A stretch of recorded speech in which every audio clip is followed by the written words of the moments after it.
Virginia is a land steeped in history, where rolling hills hide more than just old trees and stone walls. Among the stately homes and historic estates lie secrets too dark to speak of. Some houses stand silent for decades, yet doors open and close as if unseen hands move within. Shadows stretch across hallways where no one walks. At night, faint whispers echo through rooms that have long been empty. Figures appear in mirrors, vanish in stairwells, and watch silently from darkened corners. Some guests feel icy hands brush their shoulders in the dead of night. Others wake to the sound of crying in rooms that should be empty. These are Virginia's haunted historic homes, built on cursed land, where the past refuses to stay buried. Tonight, we venture into Virginia, a state rich in history and shadowed by stories that chill the soul. These historic homes have stood for centuries, witnessing lives of joy, sorrow, betrayal, and untimely death. But some histories are darker than others. In these homes, the land itself seems cursed. Greetings, my friends. Tonight, we venture into Virginia, a state rich in history and shadowed by stories that chill the soul. These historic homes have stood for centuries, witnessing lives of joy, sorrow, betrayal, and untimely death. But some histories are darker than others. In these homes, the land itself seems cursed. Greetings, my friends. Guests report seeing figures that disappear when approached, hearing whispers with no source, and feeling the weight of unseen eyes watching them at every turn. Some have felt doors locked behind them when no one was near. Others wake in the middle of the night to find objects moved or mysteriously broken. Each home carries its own story, a shadow of past tragedies that refuses to leave. Before we step further into these cursed estates, I have a question for you. If you had the chance to spend a night in one of Virginia's historic haunted homes, knowing the land is cursed and spirits linger, would you accept the invitation? Or would you turn away and never look back? Share your answer in the comments and let us know your courage or fear. Prepare yourself, for tonight we explore the most haunted historic homes in Virginia, where the past never truly dies. Rosewood Manor rises from the dense forest like a sentinel of another time, its stone walls weathered and ivy-clad, standing as a testament to centuries of history and secrets. The mansion, built in the 1700s, exudes an imposing presence, with high windows, towering chimneys, and sprawling wings that stretch into surrounding woods. Even in daylight, the estate carries a weighty stillness, as though the manor itself watches over those who approach. At night, Rosewood Manor takes on an entirely different character. Shadows gather in corners, and figures have been seen standing motionless in the tall windows. Guests report an unsettling sense of being watched, the feeling intensified by the silence of the surrounding forest. The wind through the trees seems to carry whispers, faint and indistinct, brushing against the edges of perception and leaving a lingering unease. Inside, the halls are vast and echo with the smallest of movements. Wooden floors creak underfoot, often without explanation, and the air is heavy with the scent of aged wood and stone. Some visitors have heard faint strains of music drifting from empty rooms, the notes delicate and haunting, as if a forgotten piano or violin has been coaxed to life by unseen hands. The sound appears to move through the manor, coming closer and receding, never fully revealing its source. Rooms once lively with conversations and gatherings now stand silent, draped in shadows. Dust settles on ornate furniture, and portraits of past inhabitants watch with eyes that seem almost alive. In the library, a room lined with shelves of worn books, a young couple once claimed to see a woman in a bloody gown pacing silently along the length of the room. She moved with purpose yet made no sound, her presence leaving a chill that settled into bones of the observers. The couple reported an overwhelming sensation of sadness, a feeling that the room itself remembered a long-ago tragedy. The manor's bedrooms, with high ceilings and heavy drapes, sometimes display unusual phenomena. Doors open or close without touch, and shadows flicker at the edge of vision. Mirrors reflect fleeting shapes that vanish when looked at directly, and some guests feel the cold brush of air or the subtle sensation of unseen hands. and some guests feel the cold brush of air or the subtle sensation of unseen hands. These occurrences, while unexplained, create an atmosphere that is both mesmerizing and unnerving, drawing visitors deeper into the story of the manor. Even the exterior of Rosewood Manor contributes to its haunting reputation. The grounds are vast, with overgrown gardens, twisted trees, and pathways that wind unpredictably through the forest. At twilight, figures can sometimes be seen moving between the trees, indistinct and fleeting, vanishing when approached. The sound of footsteps along gravel paths are reported even when no one is present, and the distant echo of voices sometimes drifts through the night air. Guests who venture into the wings of the manor describe a persistent feeling of presence. Some claim to feel an invisible weight in certain rooms, or to sense that they're being guided along specific paths. The manor seems aware of movement, responding subtly to those who traverse its halls. Even the smallest actions, such as touching a doorknob or stepping onto a creaking floorboard, can provoke a responsive and unexplained shadow, a fleeting whisper, or a chill that settles over the room. Visitors report that the manor's energy is not uniformly dark. Some experiences are fleetingly beautiful, like the sensation of faint music or the warm light of a candle flickering without flame. These moments seem to hint at the lives once lived within the walls, memories of laughter, conversation, and music, lingering alongside the sorrow and mystery. Yet the balance between the comforting and the unsettling remains delicate, making Rosewood Manor a place of intense curiosity and caution. As night deepens, the manor's character becomes more pronounced. Windows appear to glow faintly with internal light, though no one is present, and shadows move with an almost intentional rhythm. The forest beyond the grounds grows dense and impenetrable, adding to the feeling of isolation. Every sound is amplified to the rustle of leaves, the creak of timber, the distant echo of a piano note. The feeling of the manor's long history pressing in from all directions, a tangible sense of the centuries it has witnessed. Those who leave Rosewood Manor often speak of the experience as life-altering.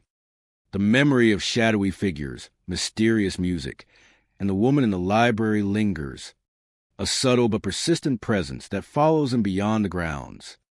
Some describe dreams filled with the halls and corridors of the manor, as though their consciousness remains partially trapped within its walls.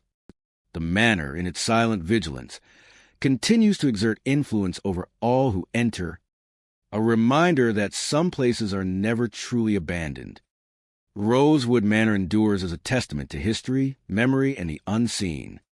It is a place where the past intersect with the present, where shadows and whispers tell stories that cannot be fully explained.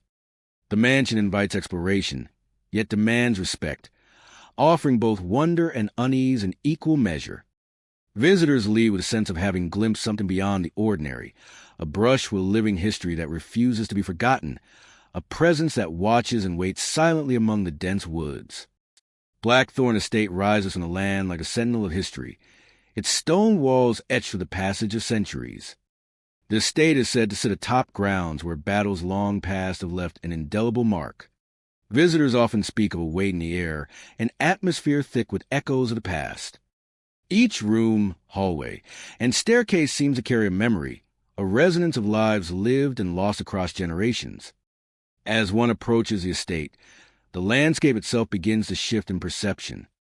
Trees seem to bend slightly toward the house, their bare branches scratching against the wind. Fog drifts low over the ground, curling around stone statues and old iron gates. The path to the main entrance is lined with shadows, and the slightest movement in the corner of the eye can appear as figures observing from the darkness. Inside, the estate reveals its secrets slowly. Cold drafts slip along corridors, brushing against shoulders and necks even when windows remain closed.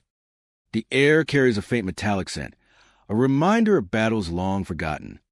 Visitors hear whispers, fragmented and indistinct, drifting along abandoned hallways and echoing through grand rooms that no longer see regular life. Each whisper is like a voice reaching across time, hinting at stories that remain untold and experiences that continue beyond mortality. Doors open without warning, swinging on their hinges as if moved by invisible hands. Sometimes they close just as suddenly, leaving rooms plunged in shadow and silence. The effect is disorienting, as the estate seems to respond to those who walk its halls, reacting in ways both subtle and pronounced. Guests describe a sense of being watched, a presence that flits just beyond perception, felt rather than seen. A sense of impending doom and madness. Mirrors in Blackthorn Estate carry their own peculiar energy, often reveal more than the ordinary. Hollow-eyed figures have been reported, standing silently behind those looking into glass surfaces. They do not move like ordinary people, but appear as if trapped between two worlds, caught between the present and something older, something lingering in the essence of this state. These encounters are fleeting yet profound, leaving lasting impressions of an environment that is alive in ways that defy logic. The architecture itself enhances the experience. High ceilings amplify whispers, allowing them to bounce and twist in unexpected directions. Long corridors become a labyrinth of sound and shadow, where footsteps echo but fail to reveal a source. Stairs creak without explanation, as if someone is descending or ascending when no one is present. The combination of structure, history, and unexplained movement creates an immersive environment, with the STS stories felt in every corner and shadow. Lighting within Blackthorn Estate is unpredictable. Faded chandeliers flicker as though sensing presence, and candlelight dances in empty rooms. Windows reveal shifting silhouettes, sometimes of figures who vanish before they can be identified. The interplay of light and shadow crafts an atmosphere of suspense, guiding the visitor's attention while leaving much to the imagination. This sense of uncertainty is essential to the STS character, reinforcing the feeling that the past persists and observes the living. The estate grounds continue the story outdoors. Overgrown gardens and moss-covered statues create a sense of abandonment and reverence. Stone pathways wind through thickets where fog settles thickly. Sounds travel strangely across the estate grounds. The snap of a twig or the distant rustle of leaves is amplified, and occasionally a low murmur or whisper seems to drift from nowhere, adding to the impression that the estate itself communicates in subtle ways. Visitors report feeling cold spots, sudden chills that traverse the body without explanation, as if the land and the building are imbued with memories of past events that continue to linger. Rooms that were once grand show signs of decay, yet retain their original elegance. Portraits line walls, eyes seeming to follow movement, their subjects long gone but visually present. Furniture may shift, drawers open slightly, or objects fall without cause, small disturbances that reinforce the sense of a living environment aware of human presence. Even the quietest room carries tension, a sense that unseen observers are recording, cataloging, and silently interacting with each visitor. Every aspect of Blackthorn Estate contributes to its continuous cinematic experience. The fog, the shadows, the whispered names, and the figures glimpsed only in peripheral vision create an immersive narrative. Visitors do not merely walk through the estate. They experience it fully, senses heightened, imagination engaged, and emotion stirred.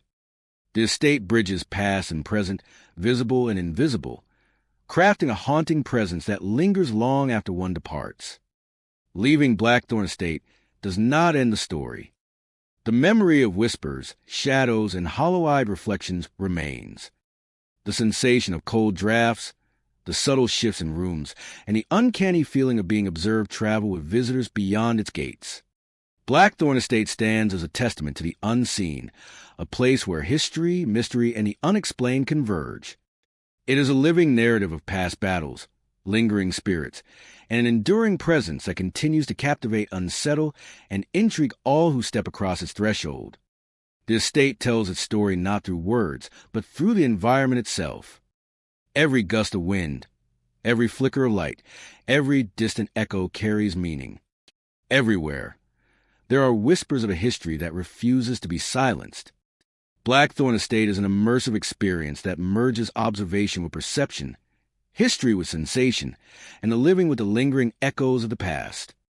It is a place where mystery thrives, where the ordinary becomes extraordinary, and where every step, glance, and whisper deepens a connection to the unseen forces that define its character. The estate tells its story not through words, but through the environment itself.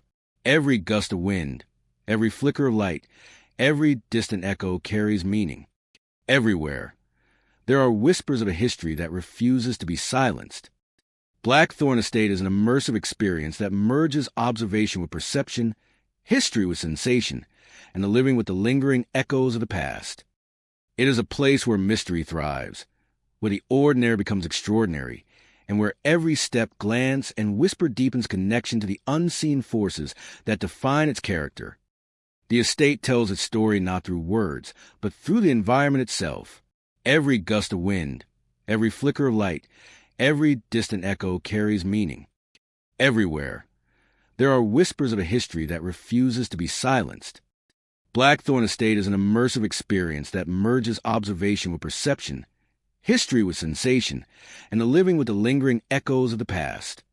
It is a place where mystery thrives, where the ordinary becomes extraordinary, and where every step, glance, and whisper deepens a connection to the unseen forces that define its character.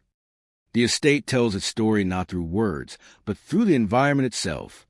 Every gust of wind, every flicker of light, every distant echo carries meaning. Everywhere, there are whispers of a history that refuses to be silenced. Blackthorn Estate is an immersive experience that merges observation with perception, history with sensation, and the living with the lingering echoes of the past. It is a place where mystery thrives, where the ordinary becomes extraordinary, and where every step, glance, and whisper deepens a connection to the unseen forces that define its character. The estate tells its story not through words, but through the environment itself. Every gust of wind, every flicker of light, every distant echo carries meaning. Everywhere, there are whispers of a history that refuses to be silenced. Blackthorn Estate is an immersive experience that merges observation with perception, history with sensation, and the living with the lingering echoes of the past. It is a place where mystery thrives, where the ordinary becomes extraordinary, and where every step, glance, and whisper deepens a connection to the unseen forces that define its character. The estate tells its story not through words, but through the environment itself. Every gust of wind, every flicker of light, every distant echo carries meaning. Everywhere, there are whispers of a history that refuses to be silenced. Blackthorn Estate is an immersive experience that merges observation with perception, history with sensation, and the living with the lingering echoes of the past. It is a place where mystery thrives, where the ordinary becomes extraordinary, and where every step, glance, and whisper deepens a connection to the unseen forces that define its character. The estate tells its story not through words, but through the environment itself. Every gust of wind, every flicker of light, every distant echo carries meaning. Everywhere, there are whispers of a history that refuses to be silenced. Blackthorn Estate is an immersive experience that merges observation with perception, history with sensation, and the living with the lingering echoes of the past. It is a place where mystery thrives, where the ordinary becomes extraordinary, and where every step, glance, and whisper deepens a connection to the unseen forces that define its character. Ashfield House stands at the edge of a windswept field, its silhouette jagged against the darkening sky. The walls are weathered, the paint peeling in long strips. The windows are clouded with decades of dust and neglect. Once a place of life and laughter, it has been abandoned for generations. Yet there is a sense that it has never truly been empty. As night falls, the house transforms. Lanterns swaying as though carried by invisible hands. The faint glow casts long shadows across the lawn. Even from a distance, travelers can feel the weight of the house, a presence that is both still and alert, as if it watches and waits. Inside, the hallways are silent but full of echoes. The wooden floors creak under invisible steps, and doors slam unexpectedly, leaving no sign of wind or force. The air is thick with the scent of aged wood and faint smoke, a reminder of the home it once was and the memories it holds. Each corridor twists and turns, creating a labyrinth where perception and reality seem to blur. The staircase, central to house, draws attention like a spine holding the building together. Steps that appear solid at first glance can give way to shadow, and figures are sometimes glimpsed at the top, standing motionless, before vanishing when approached. These fleeting visions leave a lingering unease, as if the past is unwilling to release its hold on the present. Rooms that were once filled with life now lie in decay. Wallpaper peels from the walls. Furniture is draped in layers of dust, and broken glass glints faintly in the lantern light. Yet even in this state of ruin, Ashfield House seems animated by unseen activity. Whispers drift softly through empty chambers, soft enough to be mistaken for wind, but persistent enough to suggest intention. The Hausia's exterior carries its own mysteries. The garden is overgrown with weeds and thorny bushes, yet patterns emerge in shadows cast by the flickering lights, shapes that suggest movement even when none exists. The windows reflect more than the landscape outside, occasionally revealing figures standing just beyond the glass or watching from within. Each step along the crumbling pathway feels like an intrusion into another world, where the living and the spectral overlap. Visitors speak of sudden chills that rise without warning, brushing against skin as if cold hands pass unseen. Footsteps echo along hallways that appear empty, and doors close sharply in response to no discernible force. The sounds seem to have rhythm, deliberate and unpredictable, drawing attention and heightening awareness of every small detail. Even the faintest creak of floorboards can feel amplified, resonating through the silent house like a message from the past. Ashfield House is a study in contrast, the known and the unknown coexisting within every wall and corridor. It is at once a relic of history and a living presence, a place where memories have lingered long after the last residents departed. Every corner holds potential discovery, every shadow hints at movement, and Hausia's energy is palpable to those who enter. A place where memories have lingered long after the last residents departed. The upper floors hold perhaps the deepest mysteries. Bedrooms and parlors long abandoned seem to preserve the essence of their past occupants. Objects are found slightly displaced, or in configurations that suggest they have been touched, rearranged, or moved by invisible hands. The atmosphere is heavy with expectation, as though the house itself is aware of every visitor, noting each intrusion into its silent halls. Outside, the grounds amplify the Hausia's presence. The overgrown garden seems alive under the moonlight, with shadows moving in response to unseen figures. The path leading to the front door invites approach, but warns hesitation, a liminal space where curiosity and caution meet. As night deepens, Ashfield House becomes more than a structure of stone and timber. It is a living chronicle of the lives that once passed through it, a vessel for stories that refuse to end. Each lantern flicker, each footstep, each whispered sound contributes to a tapestry of presence, tension, and memory that envelopes those who dare to enter. Visitors leave with impressions that linger long after departing. The feeling of being watched, the cold brushes of air, the soft murmur of voices and footsteps, all create an experience that is both unnerving and mesmerizing. Ashfield House is a place where history and hauntings coexist, a testament to the enduring power of memory and the unseen echoes that continue to inhabit spaces once filled with life. Even as dawn approaches, the house retains its watchful presence. Shadows retreat only slightly, lanterns dim but remain, and the air holds a faint residue of whispers. Ashfield House does not simply exist. It endures, a living reminder that some places never truly let go, and that the past can remain vividly present, waiting quietly for those willing to witness its lingering mysteries. Ravenswood Hall rises in the surrounding landscape like a relic of forgotten time, its stone walls weathered by centuries of wind and rain. The grounds are vast, overgrown in areas, with the shadows of gnarled trees stretching across lawns that have seen little care. Beneath the surface, the land holds secrets. Unmarked graves scatter across the property, silent markers of lives that have long passed, yet whose presence still lingers in subtle, unsettling ways. unsettling ways. Visitors approaching Ravenswood Hall often notice the immediate chill in the air, a cold that seems to seep through clothing and skin. The hall stands silent, yet the quiet is charged with unspoken tension.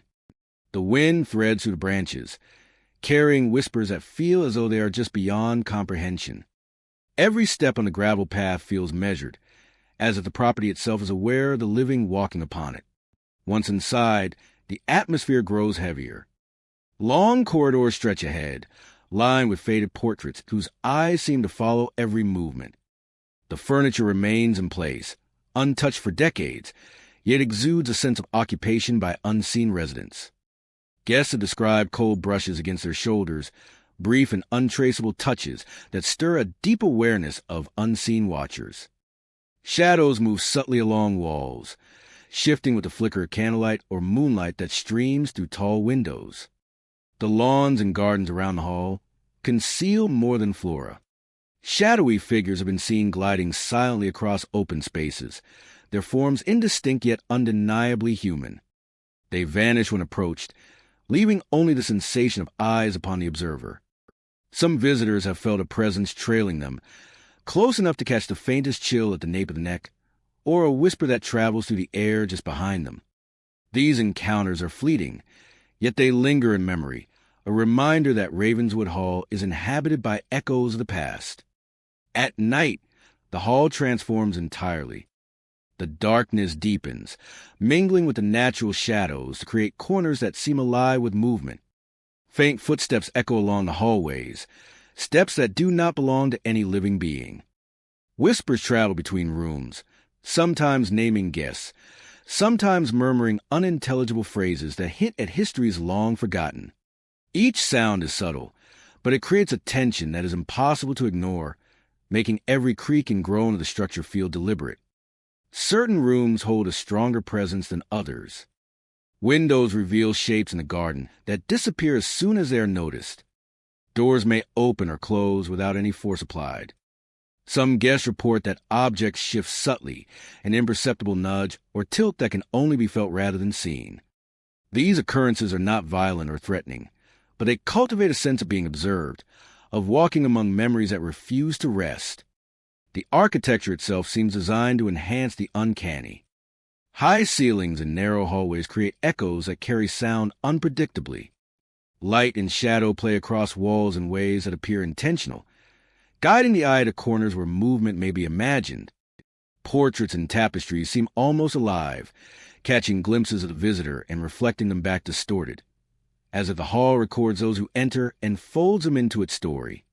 Outside, the unmarked graves remain a haunting feature. The earth feels heavy, and the wind carries voices that are almost intelligible. Figures sometimes appear near these sites, gliding across the ground, barely visible through the fog that often drifts in the early hours. The experience is surreal and immersive, compelling visitors to acknowledge the presence of lives that remain tethered to property. Every shadow, every whisper, every chill reinforces a Hala's history and its connection to the unseen. This is a place where the veil between worlds is thin and the presence of the unseen is inescapable. Even during the day, Ravenswood Hall is not devoid of mystery. Sunlight streams through broken panes and aged windows, casting irregular patterns across floors. Dust motes drift in the beams of light, and occasional glimpses of movement in peripheral vision remind observers that the hall is far from empty. Sounds echo strangely, and the sensation of being watched persists. Visitors cannot help but feel that the hall remembers, that it holds on to its past residents and allows their presence to interact with the living. Ravenswood Hall is a testament to memory and mystery. Its walls, lawns, and corridors are infused with the energy of lives once lived in moments that refuse to fade. Shadowy figures, whispered voices, and cold presences create a layered narrative that surrounds every guest, inviting observation, contemplation, and awe. The hall does not seek to frighten violently, but its atmosphere is profoundly affecting, leaving those who visit with a sense that they have crossed into a space where the ordinary and the spectral coexist. To wander Ravenswood Hall is to step into a living story. Each hallway, room, and lawn tells a tale of the past. woven with the presence of unseen residents who continue to inhabit the property. Whispers float through the air, shadows drift along walls, and cold touches remind visitors that they are not alone. The hall endures as a cinematic and atmospheric experience, a place where history, memory, and the supernatural intertwine seamlessly, leaving every guest with an unforgettable encounter with the unknown. Ravenswood Hall remains timeless and enigmatic. Its unmarked graves, shadowed lawns, and silent corridors create a world where every visitor senses the lingering presence of those who came before. Figures glide through the fog, hands brush shoulders, and whispers drift through the night. This is a place of subtle yet undeniable hauntings, a village of memories captured in stone and shadow, where every step, glance, and sound is a reminder that Ravenswood Hall lives on in ways far beyond the visible. Thornhill Plantation rises from the landscape as a silent witness to centuries of history, its white columns and sprawling grounds echoing with the lives that once filled them. The estate has seen joy and sorrow, celebrations and hardships, yet it is the lingering presence of the past that gives an unmistakable weight. Each building, each pathway, seems to carry fragments of memory, as if the land itself has absorbed the stories of those who lived and labored here. The gardens, once vibrant and meticulously cared for, now appear almost frozen in time. At night, the air takes on a stillness that can feel almost unnatural, and figures are said to appear among the hedges and flower beds. Children, their forms delicate and fleeting, are glimpsed running or playing near the old fountains, only to vanish when approached. Their presence is quiet and haunting, a reminder of lives that may have been cut short or altered long ago, lingering in spaces that remember them. Visitors often describe a strange sensation as they walk to the main house. The rooms, lined with antique furniture and portraits, seem to hold a presence of their own. Footsteps echo across wooden floors, sometimes matching the rhythm of Visitora's own steps, yet leaving no trace. The air grows heavier in certain corners, a subtle pressure that suggests unseen eyes are watching, and whispers drift faintly through hallways, too indistinct to comprehend fully. Outside, the estate expands into surrounding woods, dense and shadowed even in daylight. At the edge of the trees, a tall man dressed in black has been reported by several visitors, standing silently, observing the property without moving. His presence is both commanding and unsettling, a figure that evokes questions and unease. He does not approach or interact, yet his stillness leaves a profound impression, as if he is guarding the boundaries between the living and the past that haunts Thornhill. The plantation's history is palpable in the air. Each room tells a story, from the grand dining halls to the servant quarters, where echoes of past voices seem to linger. Some guests report sudden chills, a sensation of being lightly touched, yet no one is near.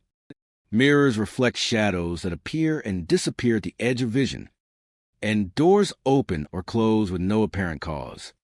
These subtle disturbances create an atmosphere where the past feels alive, intertwining with the present in ways that are both fascinating and eerie. Even the gardens and pathways carry their own energy.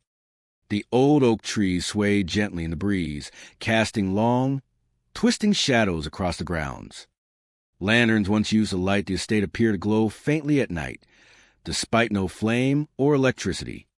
Visitors often feel guided along certain routes, almost compelled to follow paths that wind between the flower beds, fountains, and statues, as though the plantation itself is aware of their presence and willing to lead them through its history.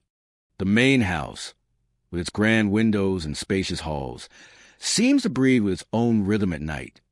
Faint music drifts from rooms long abandoned, a melody that is almost imperceptible, yet impossible to ignore. Guests describe hearing laughter in distant rooms, soft and fleeting, or the low murmur of voices that rise and fall with no discernible source. Each sound is delicate but haunting, leaving a lingering impression that the estate holds more than just walls and furnishings. Visitors who explore the plantation often speak of the profound stillness that descends after sunset. The gardens, fountains, and wooded areas become cloaked in shadows, and even familiar paths seem altered under the cover of darkness. Figures of children reappear, darting silently between trees or along garden walks. Their presence gentle yet chilling. Those who have seen the tall man in black describe an overwhelming sense of being observed, a feeling that blends curiosity with caution, leaving them both awed and uneasy. Thornhill Plantation is a place where the past and present converge. Every corner, hallway, and garden seems alive with memory, inviting exploration, while simultaneously warning against lingering too long. The estate carries an air of solemnity, a weight born from centuries of lives, stories, and mysteries. Visitors leave with impressions that linger, images of fleeting figures, soft whispers, and the unshakable sense that some histories are never truly at rest. The plantation endures as a testament to the passage of time, memory, and the echoes of those who came before. Its shadows tell stories that cannot be fully explained, and its gardens, halls, and wooded edges remain a place where the veil between the living and the remembered feels thin. Thornhill is more than a historic estate. It is a living archive of the unseen, a place where each step, each glance, may brush against something just beyond the ordinary, leaving an impression that resonates long after one has departed. Cinderwood House stands as a silent witness to tragedy, its walls bearing the weight of lives lost in a devastating fire long ago. The estate is isolated, surrounded by thick trees that sway in the wind, casting shadows that seem to move with a life of their own. Visitors often describe an immediate chill upon arrival, a cold that penetrates beyond the skin and settles deep into the bones. The architecture of Cinderwood House is imposing. Burnt beams and charred remnants serve as reminders of the past, while parts of the structure remain intact, preserving a haunting elegance. Each hallway stretches into darkness, lit only by the dim glow of moonlight filtering through broken windows. The silence is profound, interrupted only by the occasional creak of the floorboards or the whisper of the wind against the walls. Guests who explore the house report sudden cold spots that appear without warning. These icy pockets of air are concentrated near the staircase, a place that seems to anchor the most intense presence within the home. It is here that the figures of burned victims have been seen, appearing momentarily as if trapped between the living world and the shadows of memory.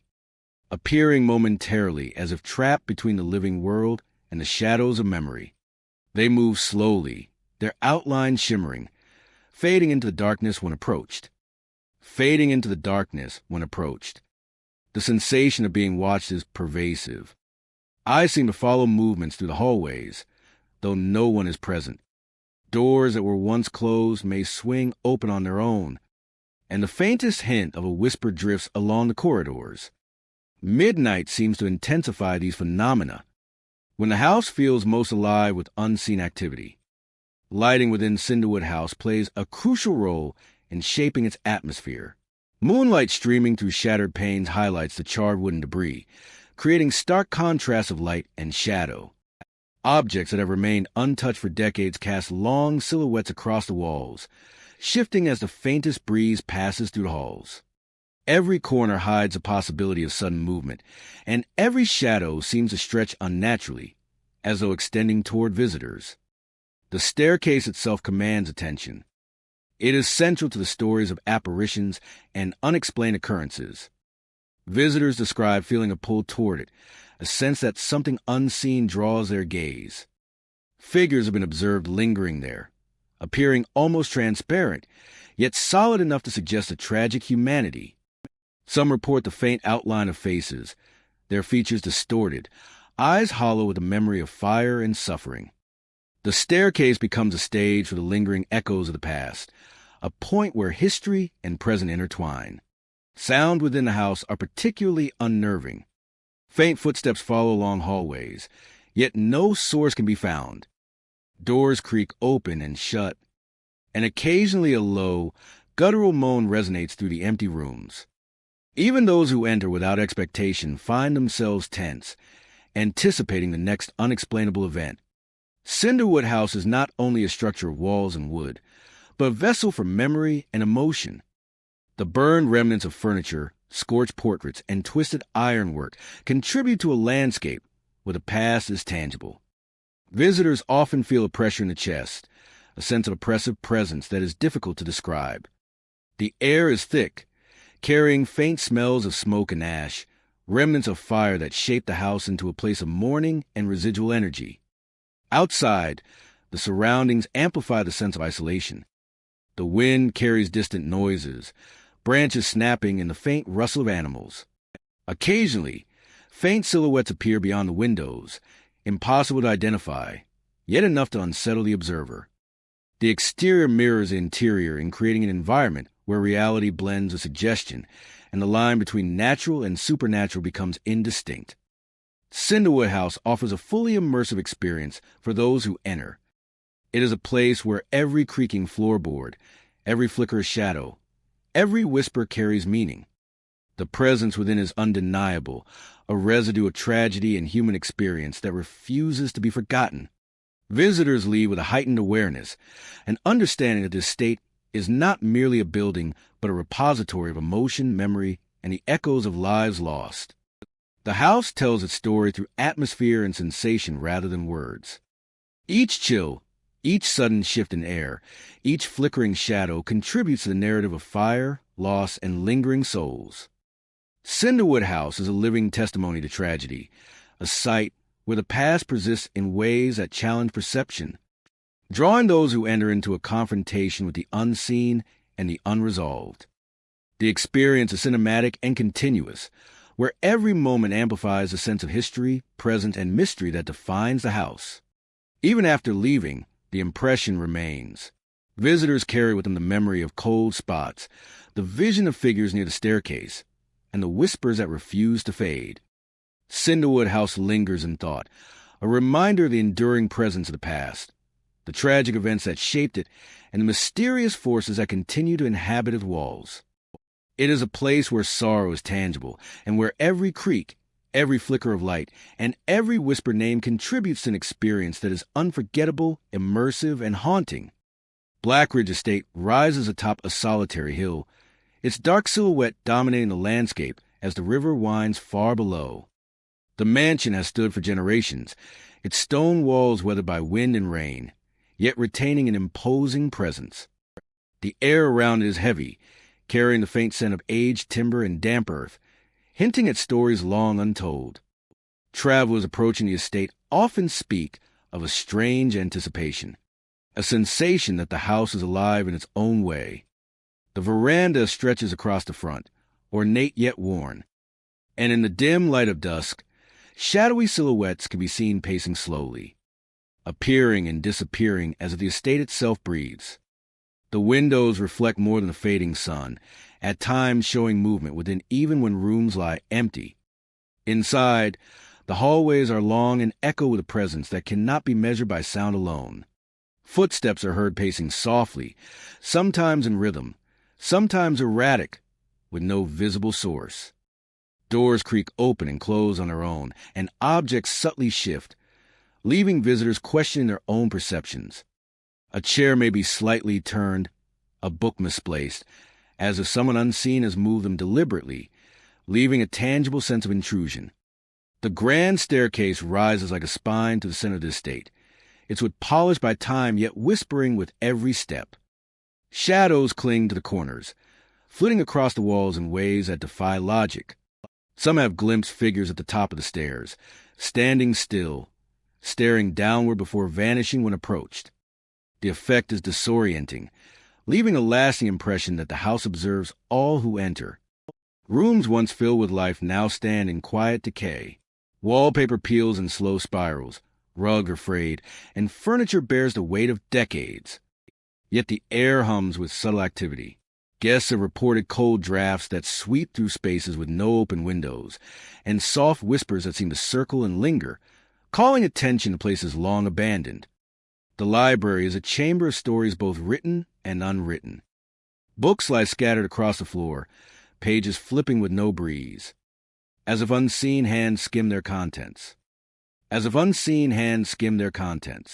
Light from the windows falls unevenly across the shelves, creating shifting shadows that seem to reach toward the observer. Those who enter feel a strange impulsion to move cautiously, aware that every step may awaken another fragment of the Estatia's past. The dining hall, once the scene of lively gatherings, now resonates with memory. The long table is set in silence, as though anticipating a feast that will never arrive. Chairs move slightly, the sound of china clinking faint in the distance, and the flicker of candlelight seems to follow visitors along the walls. The space feels saturated with echoes of laughter, whispers, and unspoken conversations. Outside, the grounds are overgrown yet maintained by some unseen force. Paths wind among gnarled trees, and the river below reflects the Estatia's somber silhouette. Fog often drifts across the hill, softening shapes and muting sound, making the mansion appear simultaneously distant and looming. Travelers have reported glimpsing figures moving along the riverbank or standing beneath trees, vanishing when approached. At night, Blackridge Estate transforms. The moon casts a pale light over the hill, illuminating the veranda and windows.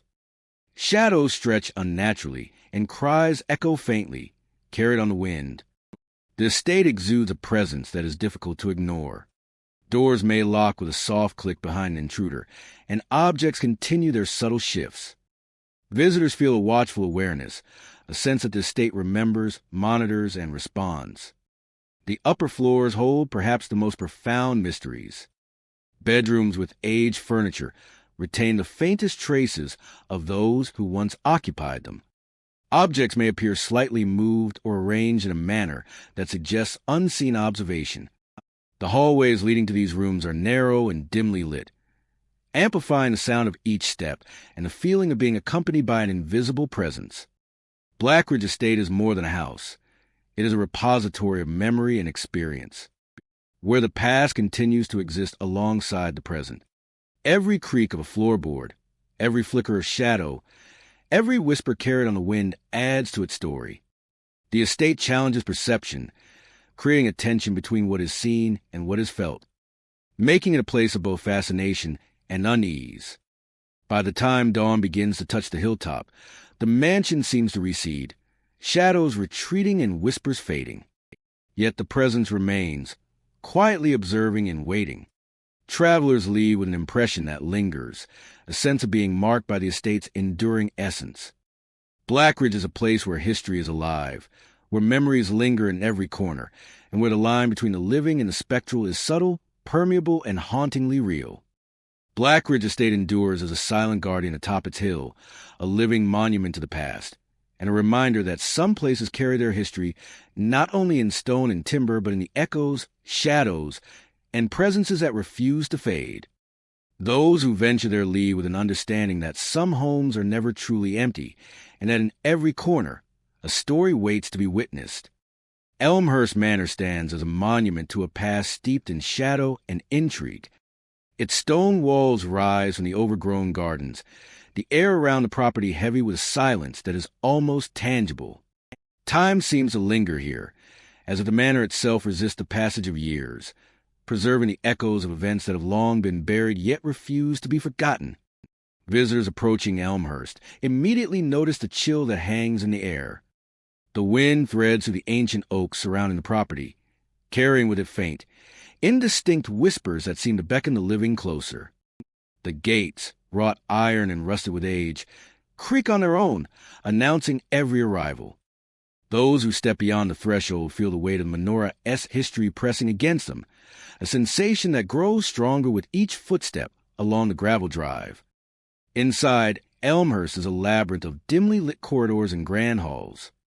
Portraits of long-deceased residents line the walls, their eyes following those who pass. The furniture is draped in sheets, yet feels occupied by an invisible presence. Some visitors report feeling icy hands grasp their arms as they move through hallways, an untraceable touch that leaves the skin tingling with unease. Shadows move just beyond a corner of vision, vanishing when observed directly, as though the manor is alive and aware of every gaze. Candles flicker in rooms untouched for decades, casting ghostly patterns across cracked plaster and worn wooden floors. The light seems to dance in response to unseen figures, elongating shadows and creating the illusion of movement where none should exist. Doors creak open slowly, revealing empty rooms that seem charged with a lingering presence. The manor's atmosphere is suffused with tension, a subtle insistence that the past is never truly gone, and that some memories remain restless. Elmhurst Gardens are equally enigmatic. Overgrown paths wind among statues and fountains that have weathered centuries. Visitors report glimpses of figures walking through the mist, their forms faint but unmistakably human. These apparitions disappear when approached, leaving only the sense of having been observed. Every rustle of leaves and snap of twigs becomes heightened, an echo of lives that once moved freely through these grounds, and whose spirits now linger. The manor's history is reflected in the stories told by those who have stayed within its walls. Tales of betrayal and murder permeate the air, whispered through creaking floorboards and flickering candlelight. Each room seems to carry a fragment of these events, as if the manor itself is a vessel of memory, preserving the emotions and actions of those who walked its halls long ago. The sense of unease is not sudden or violent, but pervasive, settling into mind and leaving an impression that lingers long after visitors depart. In the grand dining hall, the table remains set, though the meals of the past have long since decayed. Shadows glide along the walls, sometimes resembling figures seated at the forgotten feast. Candlelight dances across ornate ceilings and heavy draperies, and the air feels charged with expectation. Footsteps echo where no one walks, and whispers drift across the room, naming guests who are unaware of being called. The manor is not malevolent, but it demands acknowledgement of the stories it holds, of the lives and events it has absorbed. Elmhurst's upper floors carry an even more intense presence. Narrow staircases wind to hidden chambers, some of which are permanently shrouded in darkness. Visitors ascending these stairs feel a growing pressure in the air, a coldness that penetrates clothing and skin alike. Figures have been seen standing at the end of hallways, their outlines blurred but their intent unmistakable. They vanish when approached, yet their presence is felt, a lingering reminder of the manor's haunted history. Even during daylight, Elmhurst is not entirely welcoming. Sunlight filtering through cracked windows highlights the dust motes in the air, and glimpses of movement in peripheral vision remind visitors that the manor is far from empty. The gardens cast long shadows, and every corner seems to harbor memory, waiting to be noticed. Sounds travel unpredictably, creating the impression that whispers and footsteps are coming from directions that defy logic. The menorah-esque influence is subtle but pervasive, an invitation to witness the past without leaving it behind. To explore Elmhurst Manor is to enter a world where history and the supernatural intertwine. Every hallway, room, and garden path tells a story of betrayal, loss, and lingering presence. Icy touches, shadowy figures, and flickering candles serve as reminders that the manor remembers, that it holds onto moments long past, and that it allows them to interact with the living. Visitors cannot escape the feeling that Elmhurst is observing, preserving its tales in a manner both haunting and compelling. Elmhurst Manor remains timeless, a structure where the past is woven into every stone and shadow. Figures drift through halls, hands brush against arms, and whispers echo through empty rooms. Candles flicker in the absence of wind, casting spectral shapes across walls. Every step and glance reminds those who enter that they are walking among memories that refuse to rest. Elmhurst Manor is not merely a building. It is a living record of human emotion and supernatural persistence. A place where the haunted history of the manor merges seamlessly with the present, leaving an indelible mark on all who visit. Whitestone Hall rises from the landscape with a quiet dignity, its stone walls and towering windows carrying centuries of history.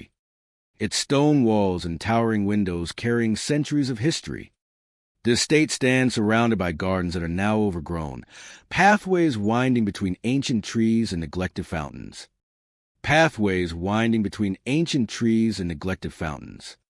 At first glance, the hall appears as a relic of grandeur, yet beneath its stately exterior lies an atmosphere thick with memory, where the past seems to linger in every shadow.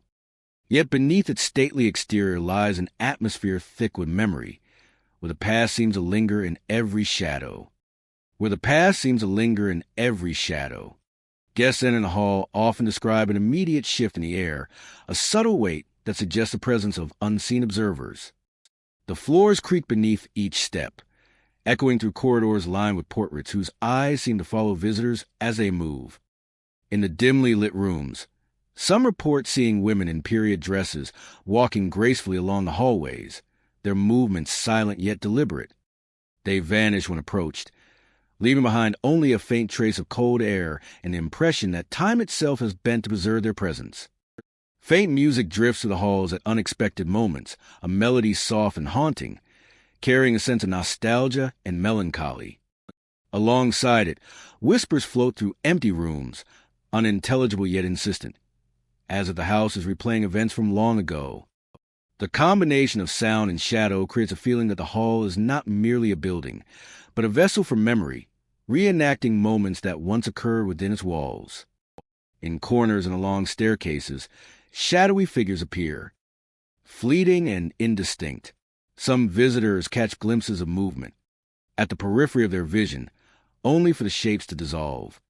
When directly observed, these figures are neither threatening nor welcoming.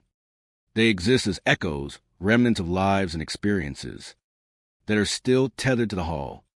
Their presence gives the hall a quiet tension, an unspoken reminder that history here is alive and watching.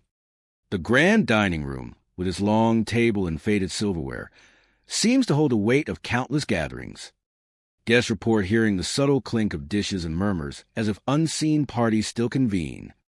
The air carries a chill that is not entirely cold, a sensation that suggests proximity without contact. Upstairs, the bedrooms reveal a similar phenomenon, with doors opening on their own and beds that appear undisturbed yet somehow touched by invisible hands. The gardens surrounding Whitestone Hall, though overgrown, hold their own spectral charm.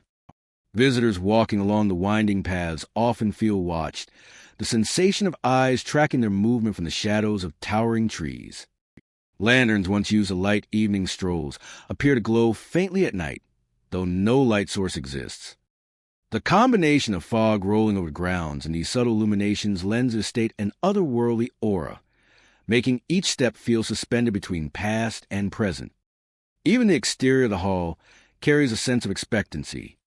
Windows catch moonlight in a way that reveals fleeting silhouettes, a figure appearing in a tower room or pacing along the balcony before vanishing into darkness. The stone walls seem to breathe, echoing footsteps, whispers, and soft laughter that rises and falls with no apparent source. Each sound and movement suggests a story half told, a moment preserved in the architecture and air of Whitestone Hall. Visitors who linger through the night often recount a shift in perception, where familiar spaces feel unfamiliar and each shadow hints at narrative.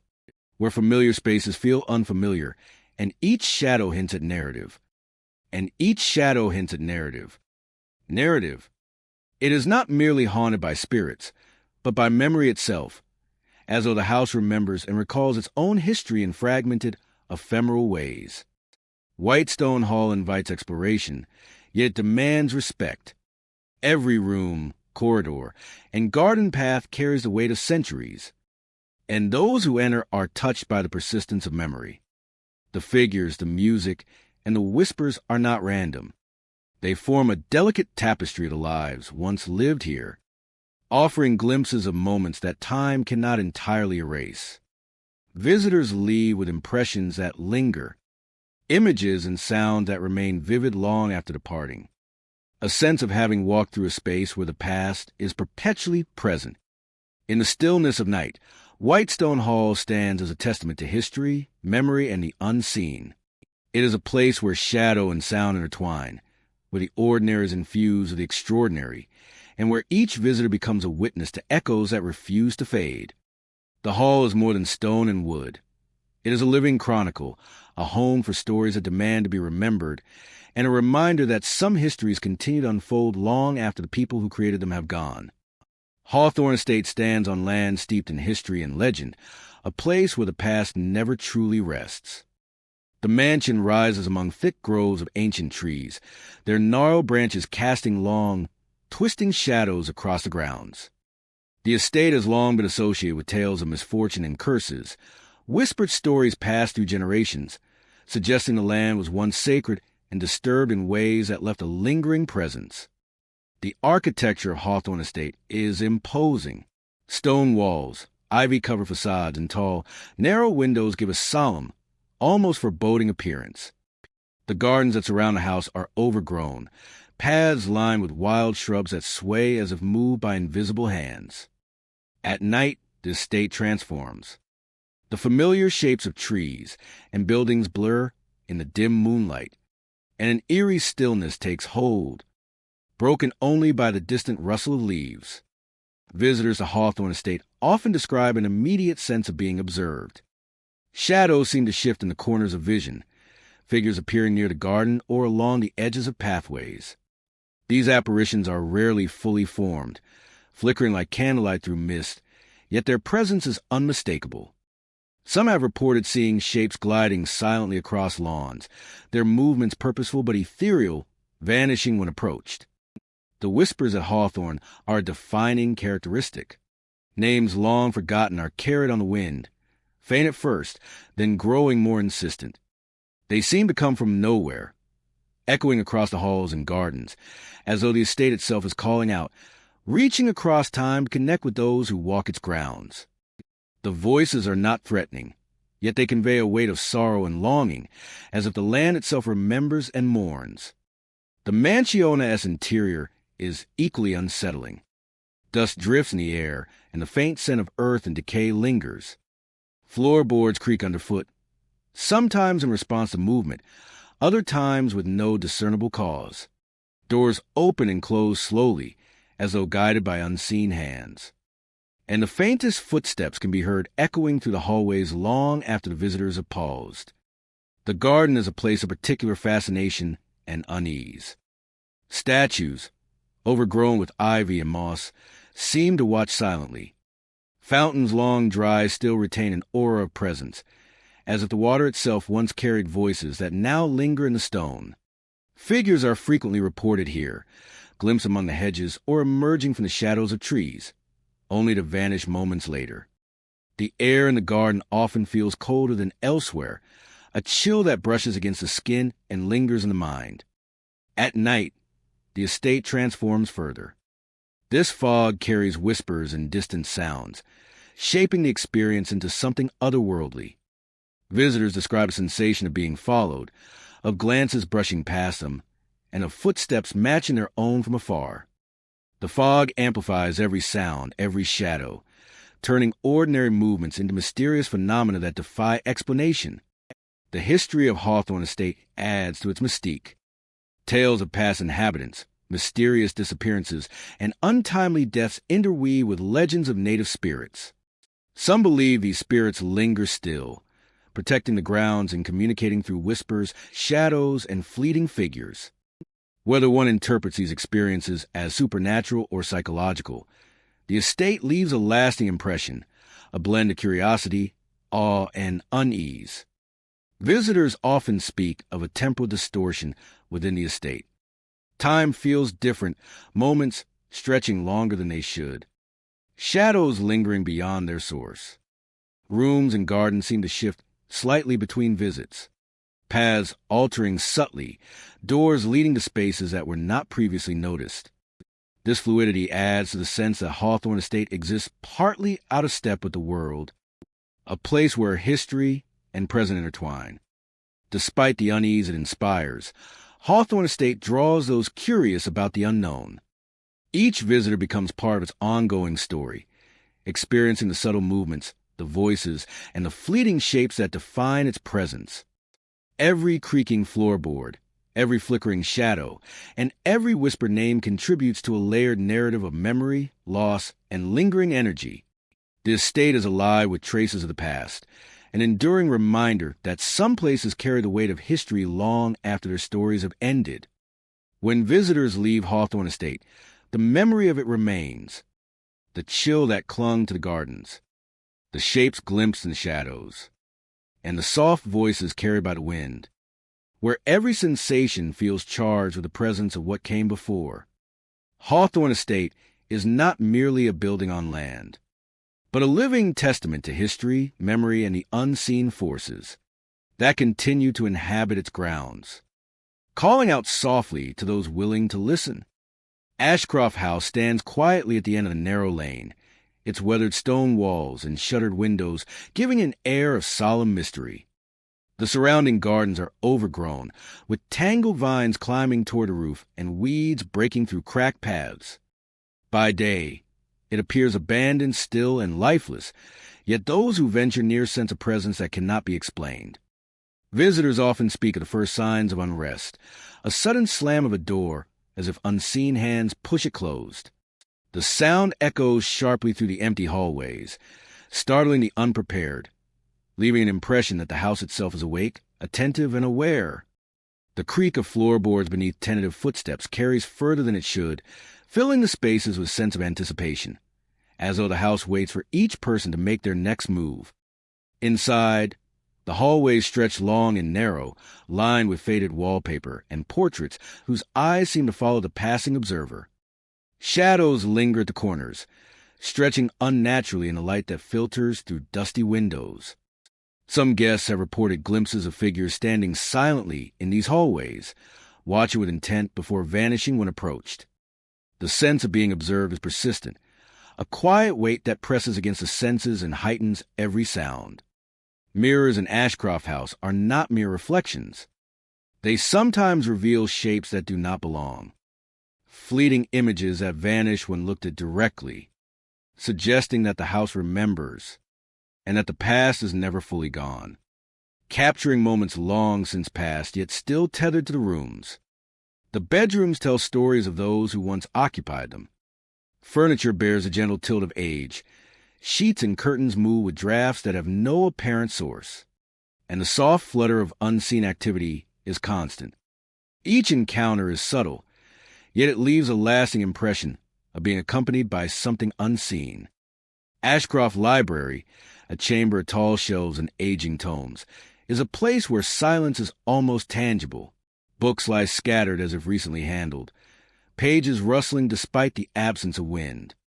Light filters unevenly through high windows, casting long shadows that crawl across the floor and walls. Visitors have described feeling drawn to certain corners, sensing eyes upon them as if the room itself holds memory and intent. Every step within the library heightens a feeling that the house is alive, that each visitor's presence is known and registered. The atmosphere is heavy with anticipation, as if something ancient and malevolent stirs, watching and waiting. The dining hall is grand but desolate, the long table set for a gathering that no longer occurs. Chairs seem to shift imperceptibly, and faint sounds of movement echo across the walls. Candles flicker as if responding to some invisible motion, and whispers may drift through the air, soft and elusive, carrying names, fragments of conversation, or unformed words that vanish before understanding can settle. Whispers may drift through the air, soft and elusive, carrying names, fragment of conversation, or unformed words that vanish before understanding can settle. The room retains the essence of life once present, now lingering as memory given shape in sound and shadow. The upper floors hold a heightened sense of suspense. The walls absorb every sound, amplifying even the slightest creak of a step. Shadows twist and detach from their sources, flitting along walls and ceilings. Some travelers have described glimpsing figures at the top of stairs, standing motionless before fading into the gloom. Each floor seems to contain layers of history, echoing with the presence of those who have never truly left. Ashcroft House extends its presence beyond the walls. The overgrown gardens and neglected courtyards hide the footprints of the past, and the wind carries whispers that drift through the estate, catching in windows and doorways. Even in daylight, there is a tension in the air, a subtle awareness that the house observes, silently cataloging every intrusion. Shadows bend strangely in the corners of vision, and fleeting shapes appear and disappear without warning, adding to the sense of mystery that defines the estate. Night transforms Ashcroft House into a realm of heightened perception. Sounds are sharper, shadows deeper, and the sensation of being watched more pressing. Doors slam without wind, objects shift with quiet intent, and the cold awareness of unseen presence becomes palpable. Guests leave with the impression that the house does not merely exist in space, but that it inhabits memory and emotion, drawing attention and curiosity from all who enter. Ashcroft House endures as more than a building. It is a repository of history, emotion, and presence, where the boundaries between the living and the remembered are thin. Every creak, every flicker of shadow, every whispered sound contributes to a sense that the house is alive, that it listens, remembers, and reacts. Those who wander its halls are marked by an experience that lingers, a recognition that some places are never truly empty, and that Ashcroft House holds its occupants, past and present, in quiet, watchful custody. Even as dawn begins to lighten the sky, Ashcroft House retains its silent authority. Shadows recede slightly, and whispers fade, yet the memory of presence remains, lurking in every hallway, every room, and every corner, where every step is observed, remembered, and never truly alone. Ashcroft House stands patient and eternal, a sentinel of the past, a place where history lives quietly among shadows, and where every step is observed, remembered, and never truly alone. Ravenscroft Manor rises in the mist like a sentinel of the past, its stone walls weathered and darkened by centuries. The air around the property carries a chill that seems to seep into the bones of anyone who ventures near. Time moves differently here, slowed by the weight of countless stories and memories that refuse to fade. Visitors often feel an unshakable sense that the manor is alive, watching, waiting for intruders to tread its halls. The path to Ravenscroft winds through dense trees, their twisted branches forming a natural arch over the driveway. Mist drifts along the ground, curling around roots and gravestones scattered in the neglected garden. As explorers approach, faint shadows can be glimpsed moving through the fog, vanishing when seen directly. The silence is punctuated only by the occasional rustle of leaves or the creak of a distant gate, yet every sound feels amplified, deliberate, and uncanny. Inside, the manor is a labyrinth of corridors lined with portraits of long-deceased residents. Visitors report cold drafts brushing against them, the subtle pressure of unseen hands, and the feeling of being accompanied by invisible companions. Rooms that appear empty often carry echoes of laughter, whispers, and faint cries that drift through walls and floors. The atmosphere is thick with the weight of past lives, a presence that is both captivating and unnerving. Ravenscroft grand halls are adorned with furniture draped in dust-covered sheets. Shadows cling to corners, stretching and shifting in ways that defy the light. Figures are glimpsed at the edge of vision, fleeting shapes of children playing or women standing silently near doorways. They vanish when approached, leaving only the sense of having been observed. Footsteps echo along the floors, yet no one is seen. Doors open and close on their own, responding to an unseen rhythm dictated by the manor itself. The library is particularly haunting. Rows of ancient books line the shelves, their pages yellow with age. Candles flicker despite the absence of wind, casting dancing shadows across the room. Some visitors report the faint sound of pages turning, though no one is present. Whispers drift from the corners, almost unintelligible, as if the manor itself is trying to communicate. Every creak of the floorboard seems deliberate, every movement purposeful, reinforcing the sense that Ravenscroft is a place where the boundary between past and present is fragile. Staircases spiral upward into darkness, their balustrades worn smooth by generations of hands. Those who ascend often feel a growing cold, an oppressive presence that tightens with every step. Figures have been seen at the tops of stairs, fleeting silhouettes of children standing silently before vanishing into shadows. The upper rooms are heavy with memory, the echoes of voices that once filled the manor now lingering in hushed tones. Visitors sense the stories embedded in the walls, tales of joy, sorrow, and lingering unrest. The manor's gardens are no less enigmatic. Statues and fountains are partially concealed by overgrown ivy and fog, creating forms that appear alive in the shifting light. Some report seeing figures moving through the gardens, children running and laughing, then disappearing into mist. Every sound in this space carries an eerie clarity. Footsteps on gravel, the splash of water in a fountain, whispers that seem to call one's name. Even in daylight, Ravenscroft exudes an uncanny atmosphere, as if the manor itself is aware of every visitor's presence. Visitors often recount the strangest sensations in the bedrooms. Beds feel as though they've been slept in, chairs creak under weight that is not there, and cold touches graze shoulders without leaving a mark. Shadows move in unnatural patterns, and whispers fill the air with unintelligible murmurs. The feeling of being accompanied by unseen residents is pervasive, leaving explorers with a sense of unease tempered by fascination. Ravenscroft demands recognition of its history, compelling those who enter to acknowledge the lives it harbors. Even when leaving, the manor continues to exert its influence. Footsteps seem to follow along the drive. Shadows flicker in peripheral vision, and whispers drift from the fog-laden trees. The experience lingers in memory, a constant reminder that Ravenscroft Manor is not just a building, but a vessel for the past. Its halls, gardens, and rooms are imbued with presence, echoing with stories that refuse to fade. Ravenscroft Manor is timeless, a place where the past and present coexist in a delicate balance. Figures of children and women appear and vanish. Whispers float through empty rooms, and cold touches brush against the living. Every hallway, every stair, and every shadow holds a story, preserved in a way that is both haunting and mesmerizing. Visitors leave change, carry with them the sense that Ravenscroft is a living entity, a guardian of memory, and a realm where the echoes of the past remain ever present. Blackwell Estate stands on the edge of a dense forest, its stone walls and towering windows casting long shadows in the fading light. The mansion was built centuries ago over grounds that hold the weight of countless stories, whispered and unrecorded. A thick fog often drifts through the halls, curling around corners and drifting through open doorways, giving the estate a sense of movement even when it is empty.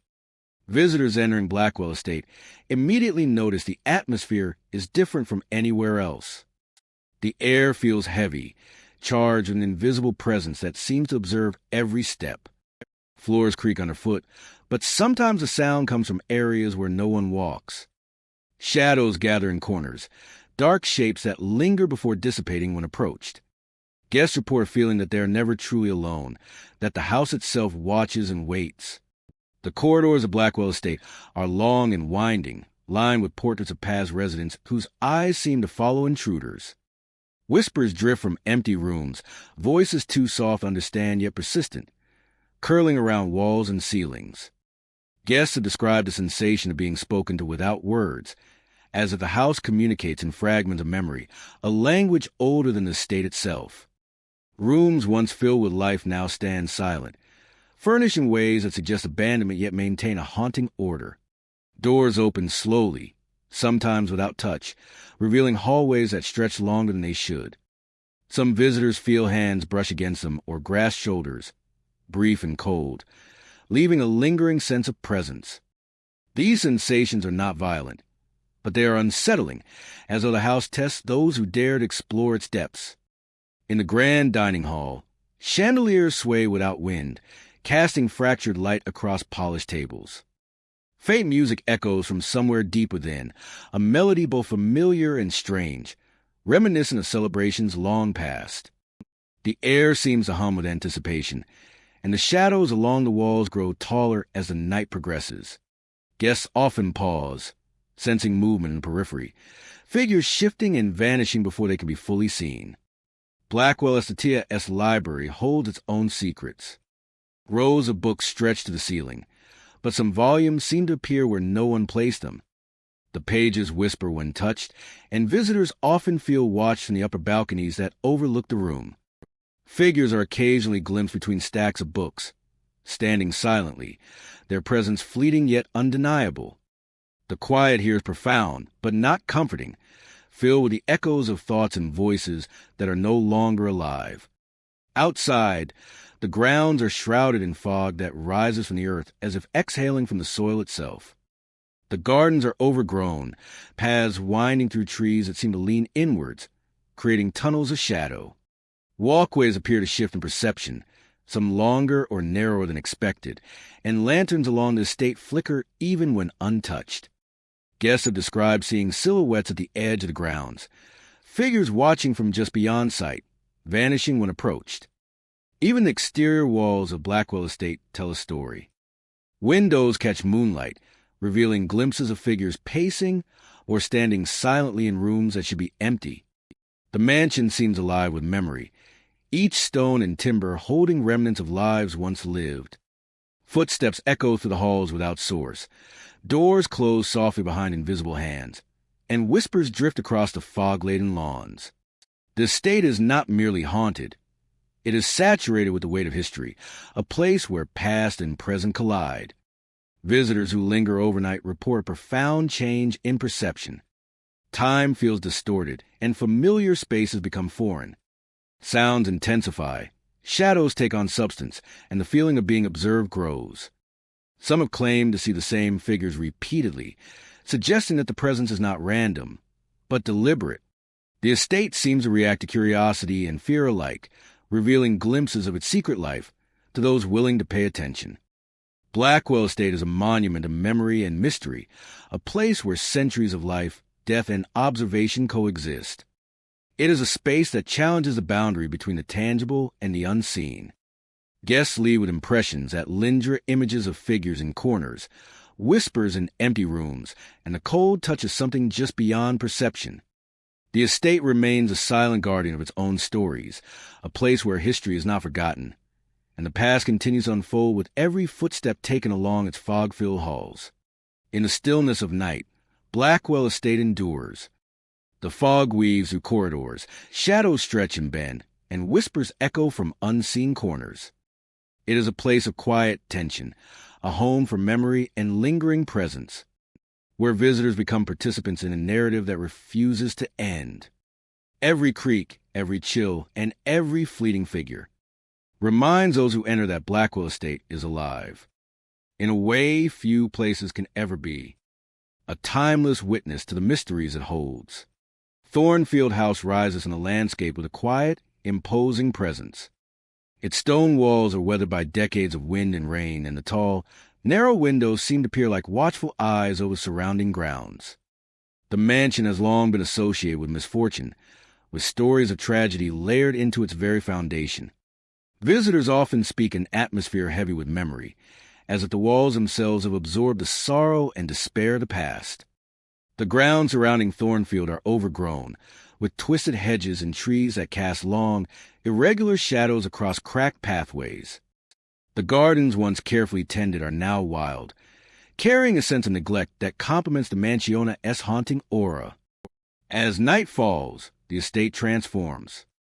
Mist gathers along the perimeter, curling around the trees and flowing across the paths like living tendrils.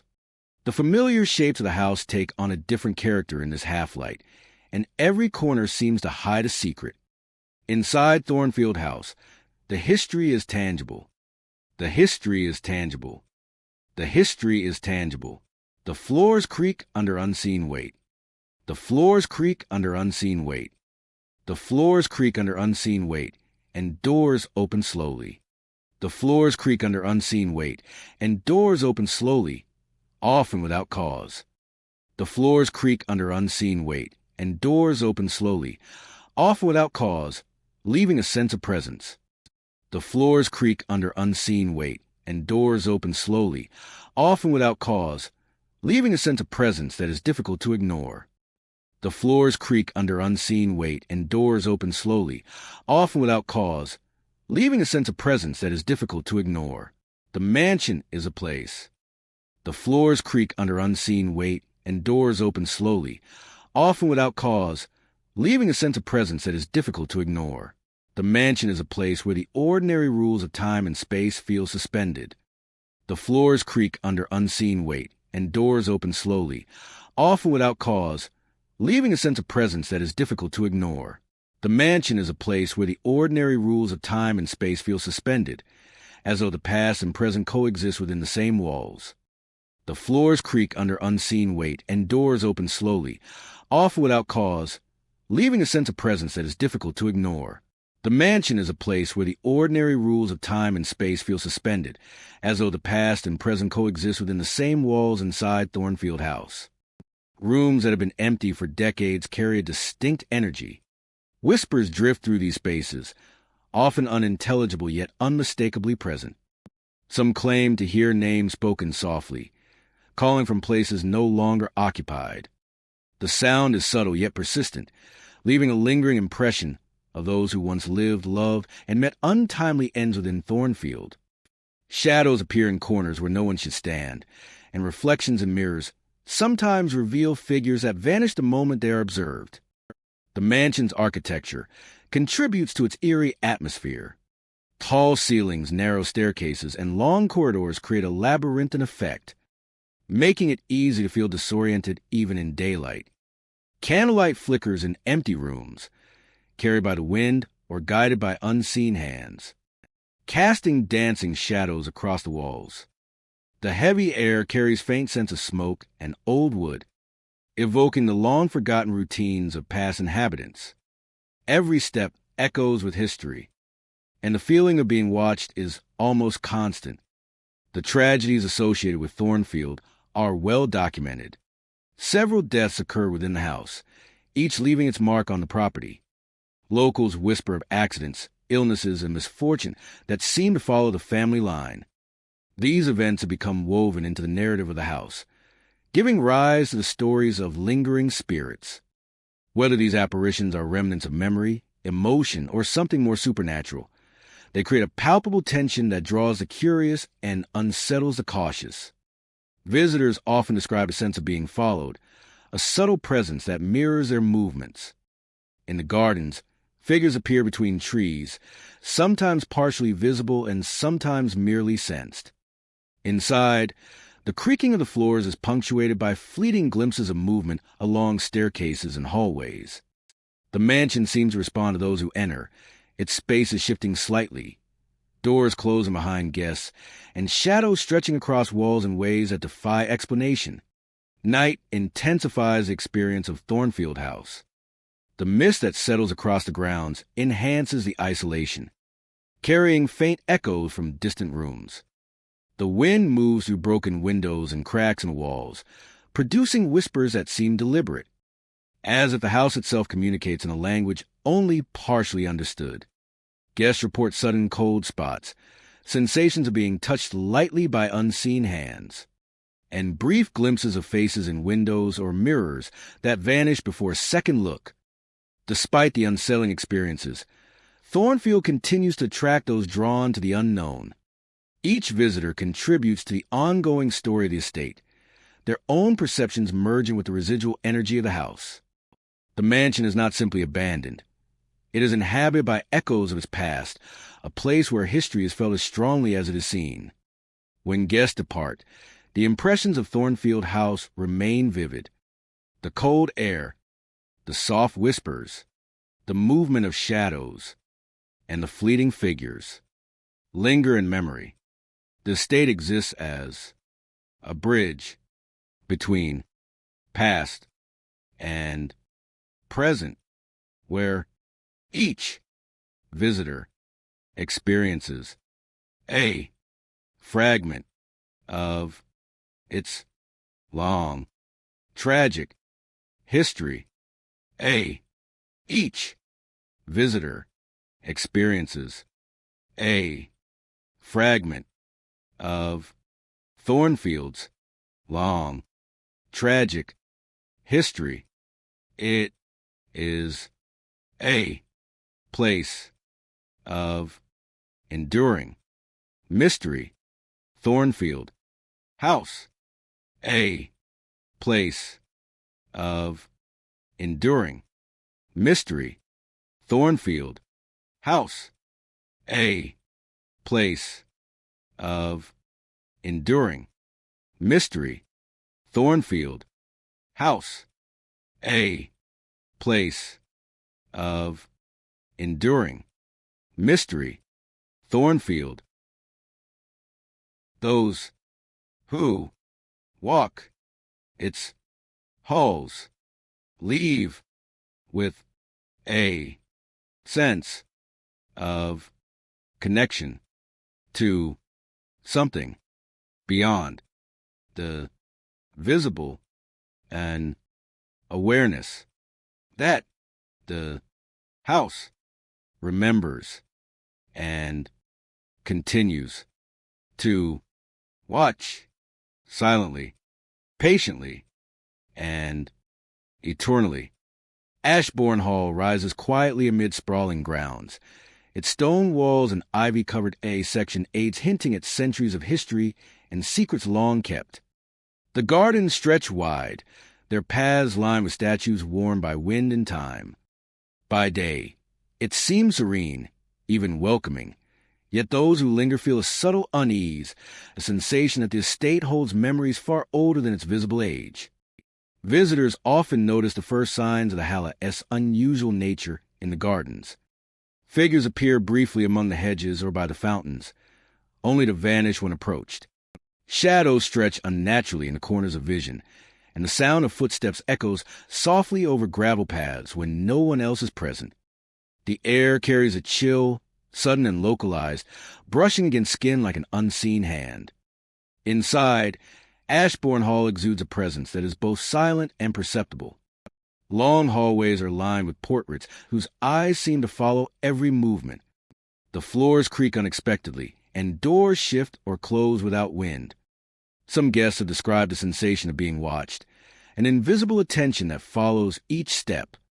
Every room holds an atmosphere of quiet expectancy, as though the hall itself anticipates the movements of those who enter. Music drifts through the corridors on rare occasions, faint and ethereal. It has no apparent source and cannot be traced to any instrument. The effect is unsettling, as if the hall remembers celebrations or private moments long past, replaying them in whispers of sound. The rooms themselves contain layers of time and memory. Furniture appears in careful disarray, suggesting recent occupation. Yet no living presence is found. Curtains flutter in non-existent drafts, and shadows detach from their objects, moving slowly along the walls. Cold spots emerge without warning, and some have felt icy touches brush across their shoulders or arms. Each encounter leaves an impression of lingering presence, as though past occupants remain tethered to the house.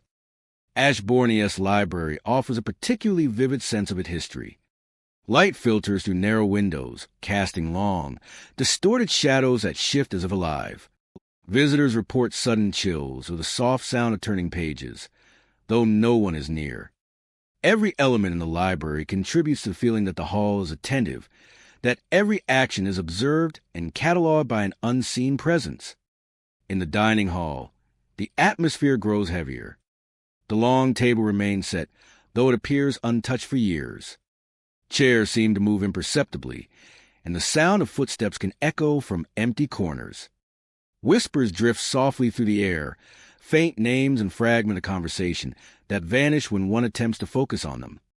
The space feels charged with the memory of gatherings and voices that once filled it, leaving an impression that time is fluid and history ever-present. Upstairs, the bedrooms carry their own stories. The air is cooler, heavier, and filled with subtle movements. Shadows bend and stretch across floors and walls. Some visitors have seen figures standing silently in corners or by the windows, vanishing as they approach.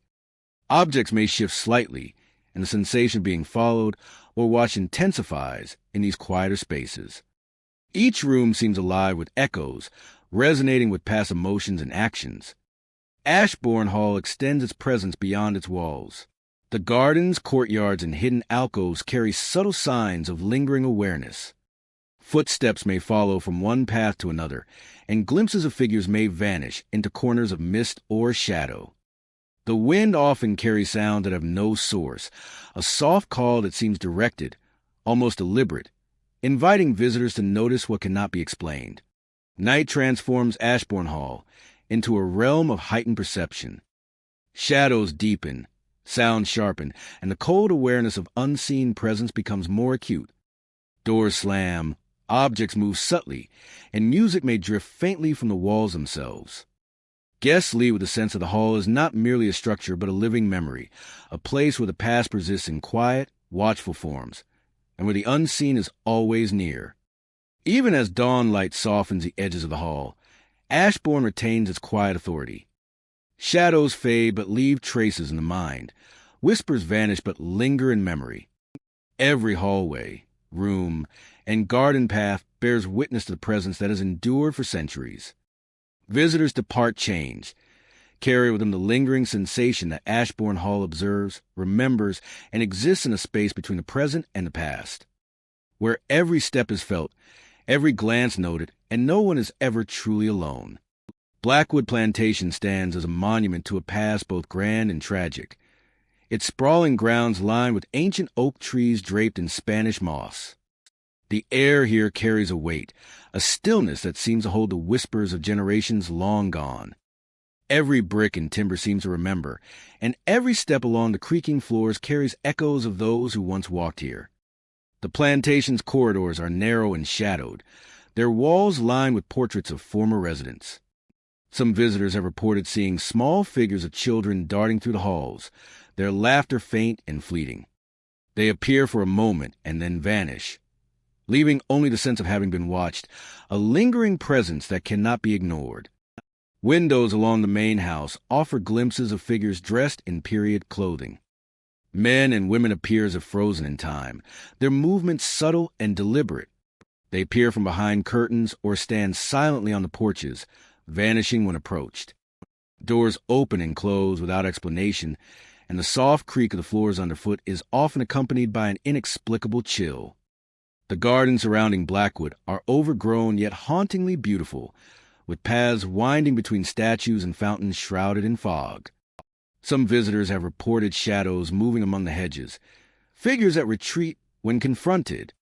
The rustling of leaves and distant footsteps seem to follow intruders along the paths, creating the sensation that the plantation itself is alive, observing every movement.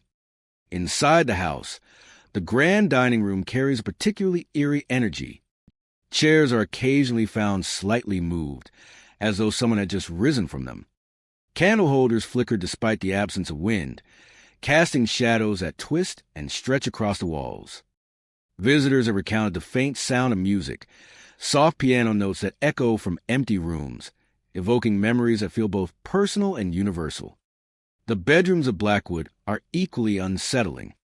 The beds appear slept in though no one is present, and the air is often icy, as though the past has settled into the space.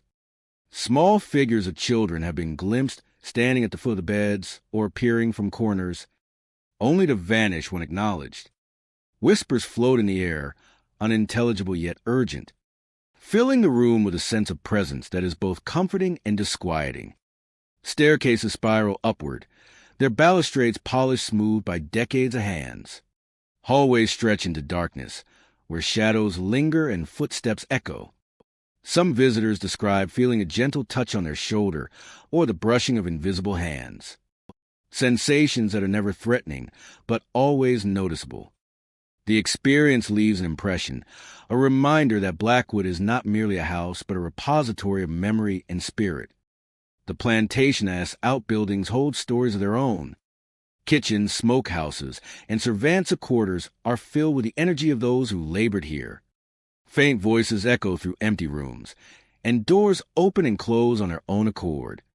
Some have seen figures standing silently in the shadows, observing before retreating into the darkness. The sense of history is palpable, and it permeates every structure on the property. Even the night air carries Blackwood's presence. Visitors walking the grounds after dark report seeing figures moving among the trees, lanterns flickering in the distance, and shapes that vanish into the fog. The silence is profound, broken only by occasional whispers or footsteps that have no source. The plantation seems to watch, to remember, and to hold the past in a delicate balance between memory and manifestation.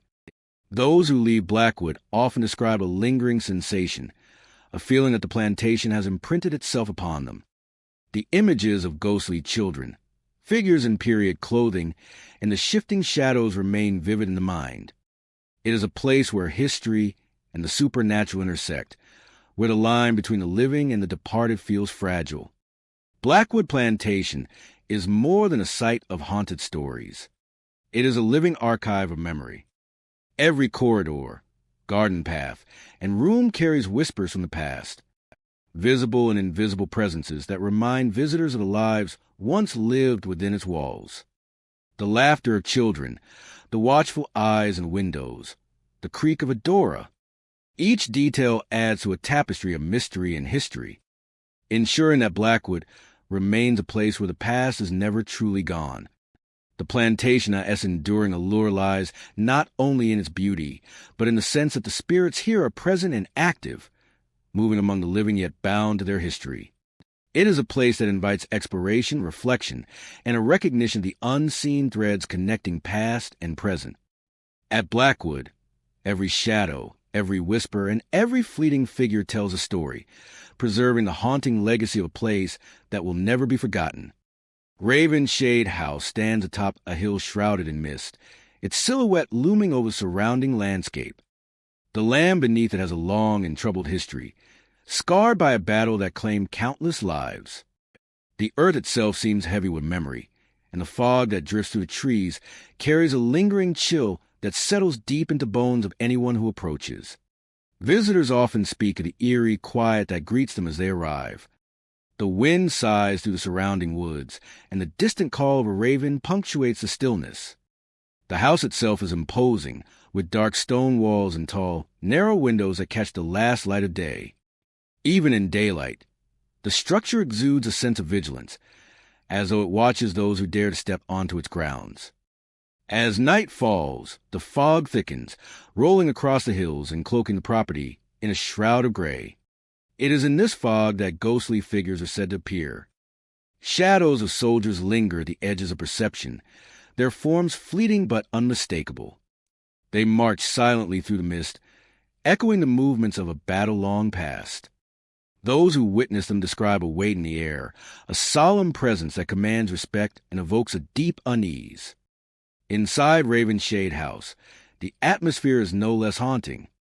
The floors creak underfoot even when empty, and the walls carry whispers that seem to come from nowhere and everywhere at once. Footsteps pace across the rooms above, hollow and deliberate, yet no one is ever visible. Doors open slowly on their own, swinging wide before settling into silence.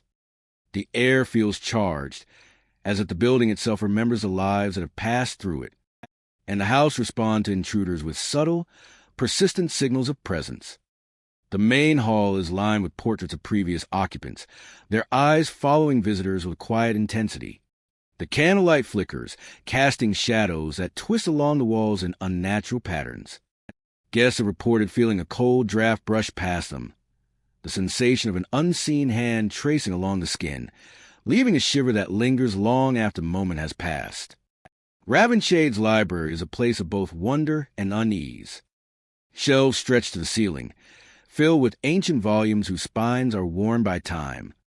The silence here is profound, yet is accompanied by faint whispers, the murmur of voices that seem to debate, discuss, or simply recount forgotten histories.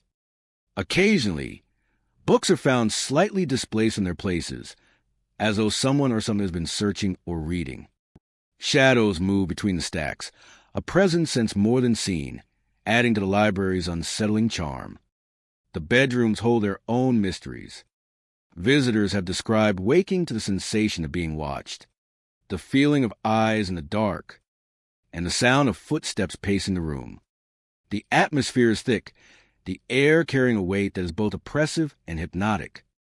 Some report hearing distant calls, names whispered in tones of urgency or sorrow, echoing through the halls and down the stairs.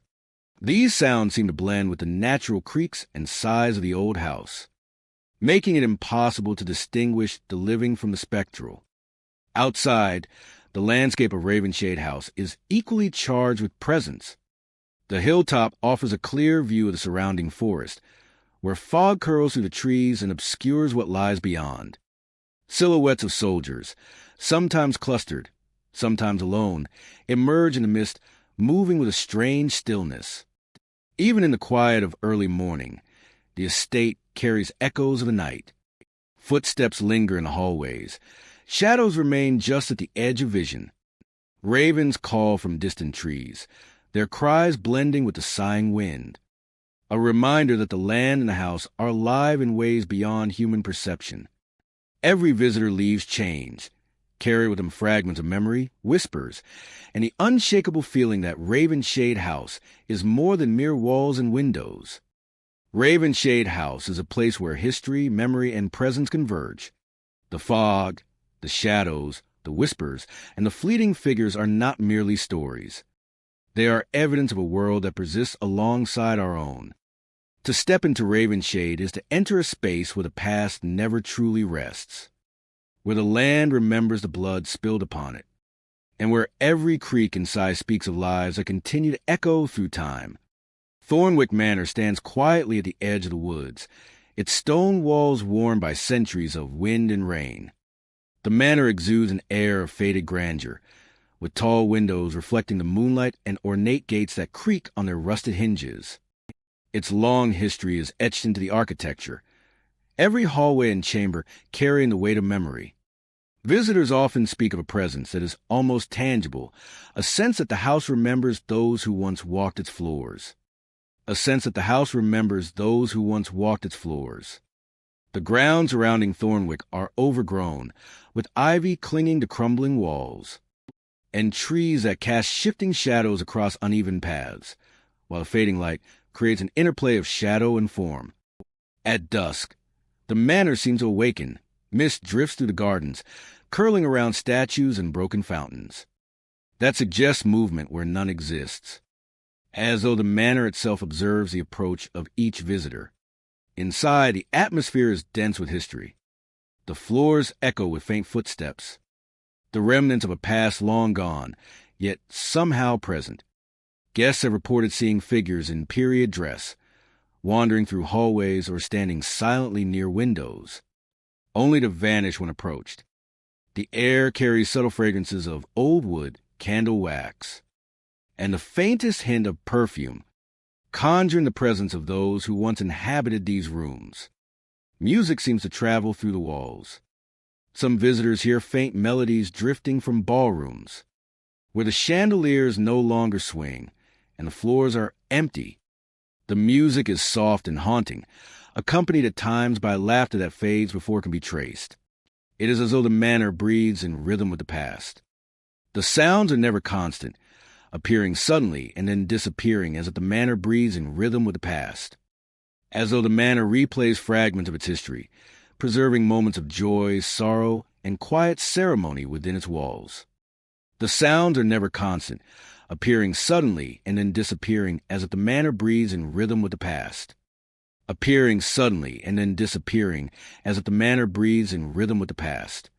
As though the manor replays fragments of its history, preserving moments of joy, sorrow, and quiet ceremony within its walls. Doors behave in unusual ways.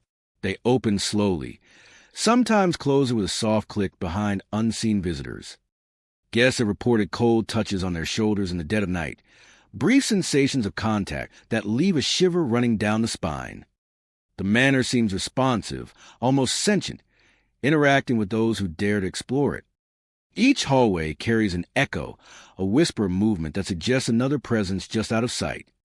The manor's history is one of elegance shadowed by tragedy.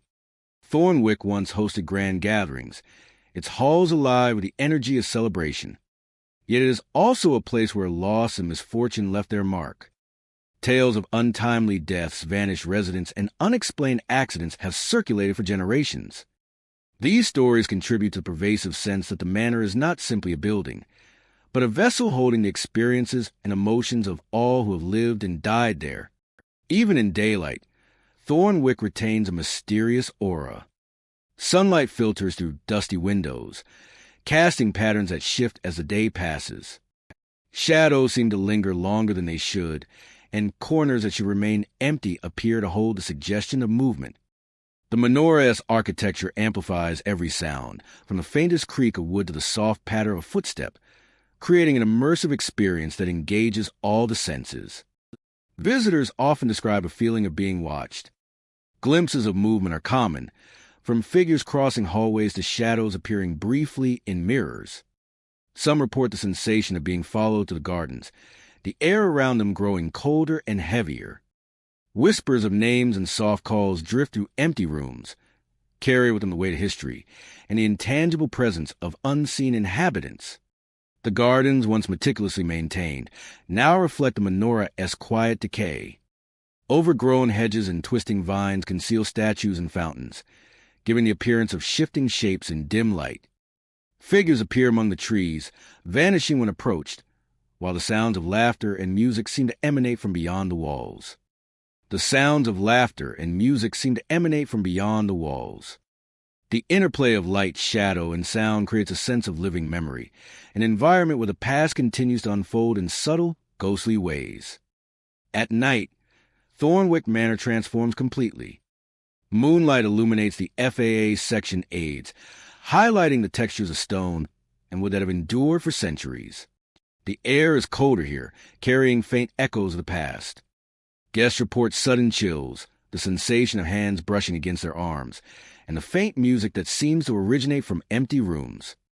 Every creak of a floorboard, every distant echo, feels purposeful, as though the manor guides its own narrative around those who enter. Those who leave Thornwick often do so with lasting impressions. The manor is more than a building. It is a repository of memory, emotion, and presence. Footsteps, whispers, fleeting figures, and soft melodies form a tapestry of experience that connects the present with centuries of history. Thornwick Manor is a place where time feels suspended and where the stories of those long gone continue to echo through its halls. Visitors depart carrying the sensation of having been part of something larger, something alive with memory. The mansion remains, patient and enduring, keeping watch over its grounds, its windows reflecting shadows and faint movements within. Thornwick Manor is not merely haunted. It is a living chronicle, a place where the past persists and whispers its story to anyone willing to listen, lingering long after the final visitor has walked away. Ashfield Estate looms atop a quiet hill, its stone walls weathered by time and shadowed by the stories that linger within. The estate has stood for centuries, witnessing lives built and broken, alliances forged and betrayed. Every corner of its grounds seems to hold a memory. Every hallway echoes of the past that refuses to fade. Visitors first notice a change in atmosphere upon entering the estate. The air grows colder, heavy with a presence that is both silent and watchful. Hallways stretch into darkness, and the faint creak of floors can suggest the movement of someone just beyond sight. Ghostly figures are said to appear along corridors, their forms vague but unmistakable. They pause, watching, then vanish before any approach can confirm their presence. Some seem to drift through walls, their faces etched with expressions of sorrow or anger, as though the estate itself preserved the emotions of those who once walked these halls. These apparitions often appear near the places where tragedy unfolded, lending a weight to the atmosphere that is difficult to describe. Rooms inside Ashfield Estate bear the marks of time and unrest. Furniture lies in careful disarray, and the remnants of old possessions suggest lives interrupted. Visitors report sudden drops in temperature, localized chills that brush against skin as if someone is passing close by. Whispers sometimes drift from empty rooms, calling names softly, persistently, echoing along walls that should remain silent. Each experience leaves a lingering sense of the attentive presence. The library is a place where history seems most alive. Shelves lined with old volumes tower over visitors. The faint rustle of pages heard though no one is near. Shadows stretch unnaturally across the floor, and light shifts in ways that defy explanation. Some have felt invisible fingers brush their shoulders or the sudden weight of someone standing close behind, only to find the space empty moments later. The library's stillness carries a quiet tension, as though every sound is magnified, every movement observed. The dining hall tells its own story. A faint sound of footsteps, whispers, and soft laughter can be heard, yet no one is present. The room resonates with the energy of past events, leaving visitors with the impression that the estate itself recalls its history and refuses to let it go. Upstairs, bedrooms amplify the sense of presence. Cold spots appear without explanation, and shadows form shapes that linger for moments before dissolving. Guests have reported seeing figures at the edges of vision, watching silently from corners or windows.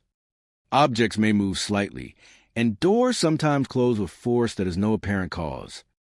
The sensation of being observed intensifies in these private spaces, leaving visitors with an acute awareness of the unseen. The estate grounds extend the feeling of watchfulness beyond the walls. Paths wind through overgrown gardens, and hidden alcoves conceal spaces where figures have been seen. Footsteps may echo alongside visitors, only to vanish when one turns to look. The wind through the trees seems deliberate, as though the estate itself breathes around those who enter, aware of every movement. Night brings a transformation to Ashfield Estate. Figures drift through hallways, whispers intensify, and the chill becomes pervasive. Visitors leave with a sense of history alive and watching, a place where past tragedies and betrayals remain tethered to the physical world. Every room, corridor, and garden path is imbued with the echoes of lives long gone, yet still persistent in their haunting. By morning, the estate appears calm once more, its walls silent and imposing. Yet those who have spent the night within know that Ashfield Estate is never truly empty. Shadows, whispers, and the faint presence of those who walked before linger in memory and space. The experience is both unsettling and compelling, offering a glimpse into a world where history refuses to rest and the unseen continues to observe. Ashfield Estate stands as a monument to the persistence of memory, a place where every step is felt, every sound registered, and no one is ever truly alone.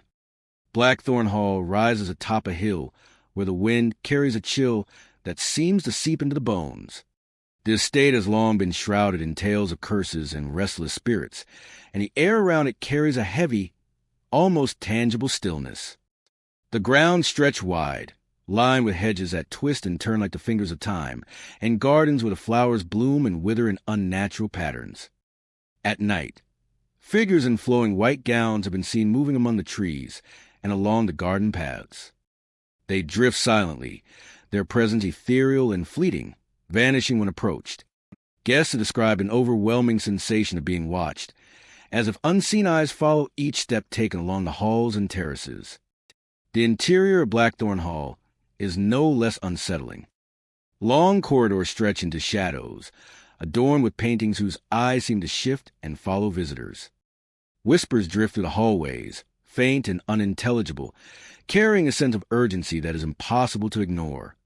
Each room in Blackthorn Hall holds a unique presence. Some guests have reported cold drafts sweeping through rooms that are otherwise sealed and warm. Chairs are found slightly moved, and mirrors occasionally reflect figures that are not standing before them. The sensation of a presence standing just beyond the edge of sight is common, leaving visitors with a mixture of curiosity and unease. The gardens surrounding the hall take on a life of their own after dark. Statues cast elongated shadows that seem to shift when no light source moves.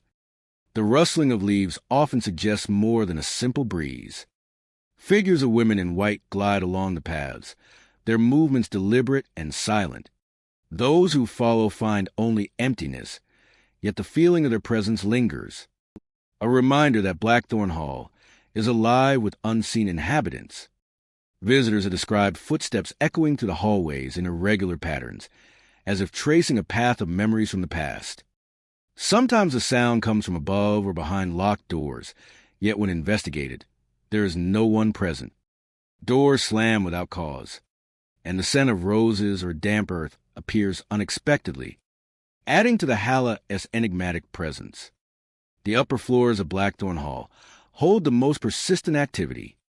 Guests report the feeling of a cold presence standing near their beds, a light brush on their shoulders, and a quiet sense of someone watching as they move through the room.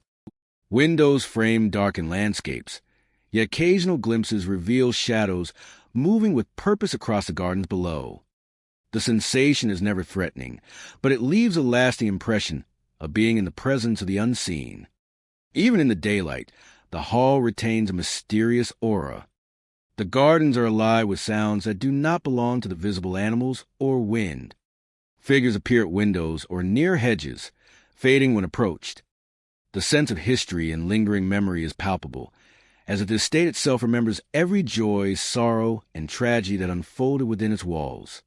Blackthorn Hall is not only a place of ghosts, but a repository of stories. Whispers, shadows, and fleeting figures all speak to events long past, echoing through time to those willing to witness them.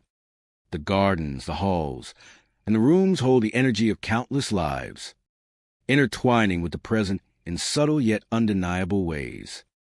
Visitors often leave with memories that linger long after they have departed. The sight of a figure in white drifting across the lawn, the sound of footsteps following in an empty hallway, and the sudden slam of a door create a tapestry of sensations that remind them that Blackthorn Hall is a place where the past is never truly gone. It is a location where mystery, history, and the supernatural coexist, drawing the curious and the brave into its quiet, chilling embrace. To walk the ground to Blackthorn Hall is to step into a space where every shadow, every whisper, and every subtle movement tells a story. It is a testament to the enduring power of memory, legend, and spirit, leaving those who visit with sense that they have glimpsed something beyond the ordinary. The hall endures as a living monument to the unseen, a place where history breathes and where the veil between the living and the departed feels impossibly thin. A place where every whisper, every shadow, and every subtle movement tells a story. Raven's Hollow House rises silently among overgrown gardens and twisted trees, its dark silhouette framed by the pale light of the moon. The wind whispers through broken windows and crumbling shutters, carrying with it an air of anticipation, as the house itself is aware of every visitor that dares to step onto its grounds. The exterior is a maze of shadows and fading details. Once grand, the stone and timber have weathered centuries, and ivy crawls along walls like silent fingers. Figures are often glimpsed in the windows, their forms indistinct yet unmistakable. They stand still, watching, disappearing when observed directly, leaving only a lingering sense of being followed. Those who approach the front door report a sudden drop in temperature, a subtle chill that crawls over the skin and hints at the presence of unseen inhabitants. Inside, the house is a labyrinth of corridors and rooms that seem to stretch beyond the limits of reason. The wooden floors groan underfoot, yet visitors often feel footsteps echoing around them when no one else is present. Shadows flit along the walls and in corners, vanishing when turned toward, leaving the air thick with tension and curiosity. Doors open slowly, as if guided by invisible hands, and a faint scent of aged wood and something less definable lingers in the air. The main hall is a study in contrasts, light and darkness intermingling in strange patterns. Moonlight filters through shattered panes, illuminating old furniture draped in sheets. Whispers float from unseen corners, so faint they could be mistaken for the wind. Yet they carry the weight of presence. Visitors describe feeling eyes upon them, even in rooms where no figure is visible. An unnerving sensation that the house observes silently and without judgment. Ravenshallow's library is a place where time feels suspended. The air is heavy, carrying faint murmurs that seem to argue or recount forgotten stories. Shadows move between the stacks, fleeting glimpses that vanish when focused on, leaving only the echo of footsteps and a sense of unseen company. Objects occasionally shift, small details out of place, as though someone or something still moves with purpose within the abandoned house. A sense of impending doom and madness. The bedrooms retain a chilling intimacy. Guests are recounted waking to the feeling of being touched lightly on the shoulder, as if guided or cautioned by an unseen presence. The rooms are silent apart from the creaking of floorboards and the occasional sigh of the house settling. Mirrors reflect not only the visitor, but hints of movement just outside the field of vision, shapes that retreat the moment one turns toward them. Shadows appear at the edge of the bed or along walls, watching patiently, vanishing when confronted, leaving a lingering sense of being accompanied.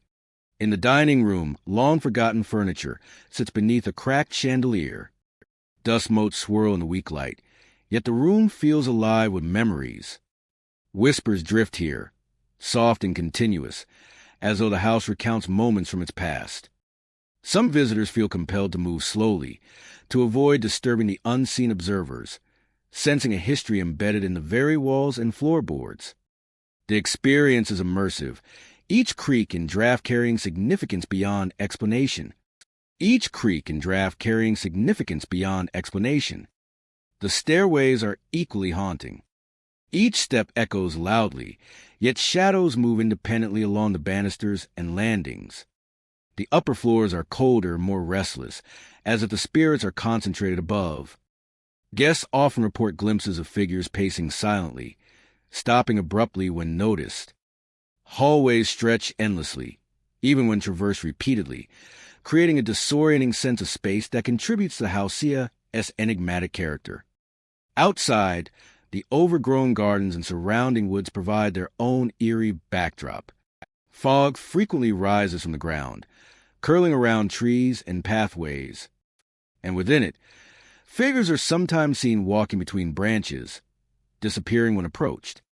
The interplay of shadow, mist, and moonlight reinforces the sense that Raven's Hollow House is not merely a building but a living entity, its history and presence inseparable from the land itself. Every visitor leaves Raven's Hollow changed. The experience is subtle yet profound, a mix of wonder, unease, and respect for the lingering spirits that occupy the house.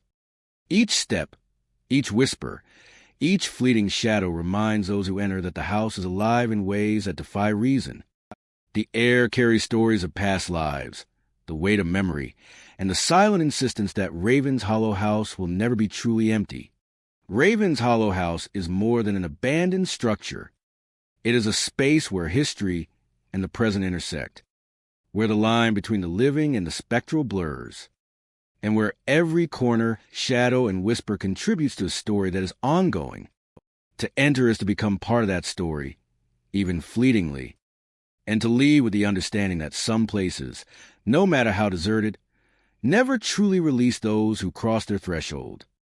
Ashcroft Manor rises quietly from the surrounding landscape, its stone walls cloaked in ivy and shadows. The estate seems frozen in time, with tall windows reflecting the fading light and grand doors that groan with age.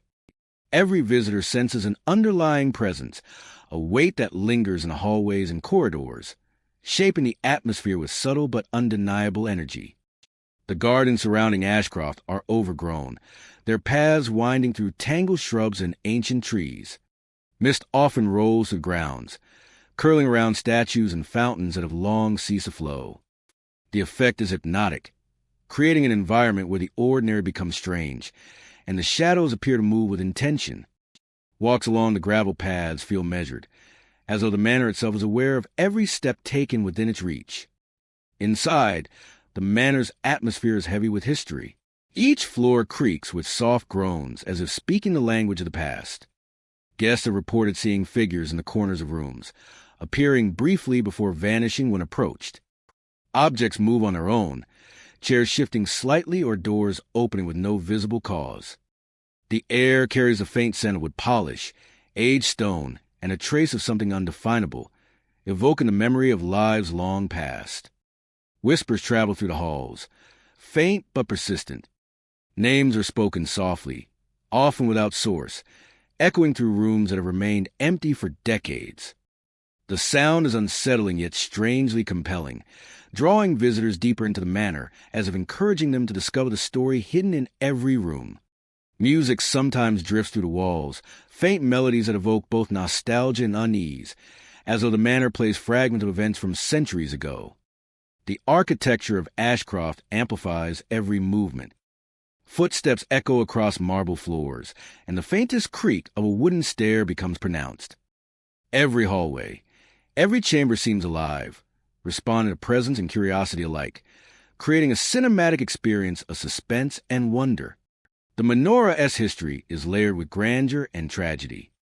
Once a hub of society and culture, it witnessed celebrations, quiet reflection, and personal sorrow. Tales of sudden disappearances, untimely deaths, and unexplained phenomena have persisted through generations. Each story contributes to the Menorah's reputation, reinforcing the sense that Ashcroft is more than a building. It is a vessel containing centuries of human experience, preserved in shadow and sound. Even in daylight, Ashcroft retains its mysterious aura. Sunlight filters through stained glass windows, casting patterns that shift as the day passes. Shadows stretch across rooms and hallways, giving the illusion of movement in the corners of vision. The manor encourages a heightened awareness, with every sound and visual detail contributing to an immersive experience where the past and present seem to overlap. Visitors often sense they are not alone. Figures are glimpsed moving in empty rooms. Shadows shift in unnatural ways.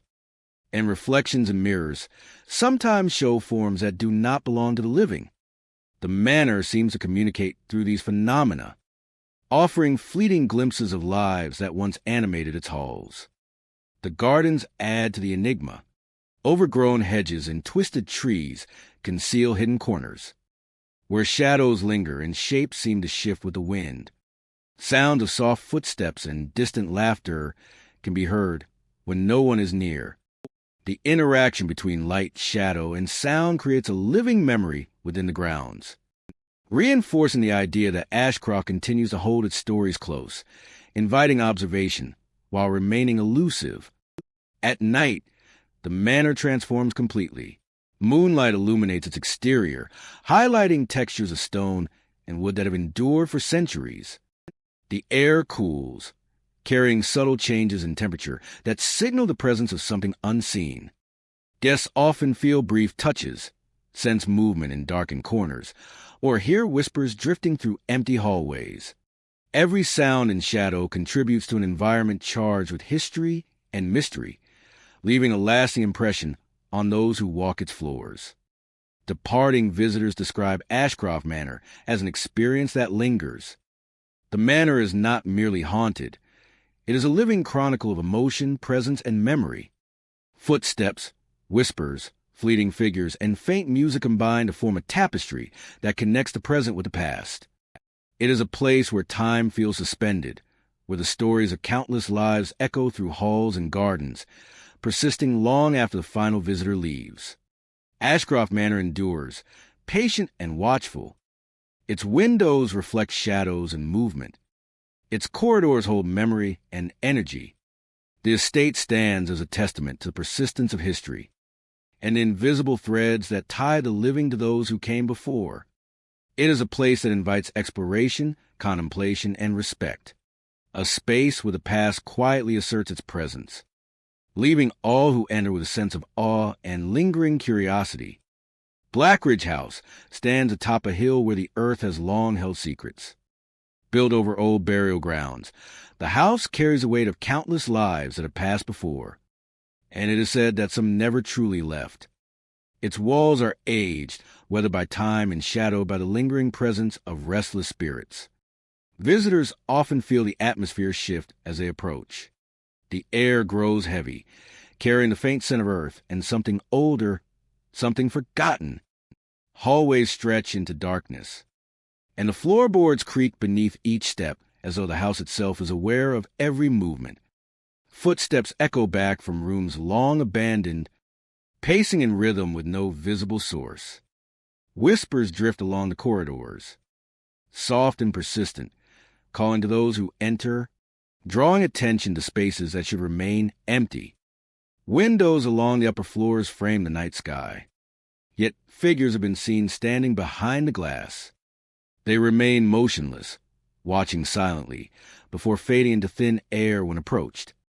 Shadows stretch and warp unnaturally, hinting at forms that exist just beyond sight. Guests report chills that move across their skin, the sensation of being watched, and sudden drops in temperature that seem to follow them from room to room. The main hall resonates with the weight of history. Its walls, lined with portraits and faded wallpaper, seem to absorb the light and the sounds of the living. The echo of a footstep, the soft rustle of fabric, and the occasional creak of a door all suggest movement that cannot be explained. Each room carries its own energy, a unique imprint of the past, leaving visitors with the sense that the house itself is alive, aware, and attentive. The library offers one of the most unsettling experiences. Dusty shelves stretch to the ceiling, filled with books whose pages have not been touched in decades. Sometimes, a book will shift slightly, as though read by an unseen hand. Shadows drift across the floor, elongating with the changing light, and whispers seem to come from the walls themselves. Guests have reported feeling a presence behind them, only to turn and find no one there. The room seems to hold the echoes of conversations long forgotten, conversations that continue to resonate through the very fabric of the house. Bedrooms carry a different, more intimate tension.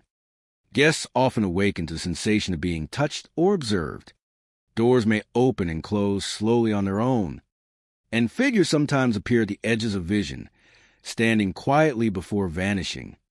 The air in these rooms feels heavy, charged with the memory of lives once lived and emotions never fully released. Each step, each sound, feels magnified, leaving a lasting impression on those who walk these halls. The attic and basement amplify the sense of unease. The attic, with its slanted ceilings and narrow windows, is a place where shadows move independently, and whispers seem to echo from unseen corners. The basement is darker, colder, and denser with presence. Footsteps are louder here, seeming to circle and retreat in ways that defy logic. Objects may shift subtly, as if nudged by invisible hands. And every sound is a reminder of the Housia as ever-watchful inhabitants. Outside, the grounds of Blackridge House carry their own weight. Overgrown paths wind through neglected gardens, and trees cast long shadows that stretch across the property at dusk. Mist often rises from the surrounding hill, cloaking the house in an ethereal haze. Visitors walking these paths sometimes feel the sensation of being followed, hearing footsteps behind them that vanish when they turn. The air is alive with the presence of the past, and the land itself seems to remember what has transpired here. Nightfall brings a pronounced transformation. Shadows deepen, whispers grow more distinct, and the cold becomes pervasive. Figures move silently along corridors, linger near windows, and vanish into the darkness. Guests describe a sensation of being watched from every corner, as though the house and its spirits are aware of every movement, every breath, and every heartbeat. It is a place where history, memory, and the unseen converge, leaving an indelible impression on all who enter. By morning, the house appears calm, its walls still and imposing. Yet those who have spent the night know the truth. Blackridge House is never truly empty. It holds within it the echoes of lives long gone, the whispers of those who cannot rest, and the presence of shadows that linger in memory and space. Every room, every hallway, and every corner carries the weight of history, making the experience of visiting an encounter with a living reminder of what has passed and what continues to endure. The estate stands as a testament to the persistence of the unseen, a place where the past never truly fades, and the living are always aware of the watchful spirits that remain. Thornfield Estate stands silently amidst sprawling grounds, its stone walls weathered by centuries of wind and rain.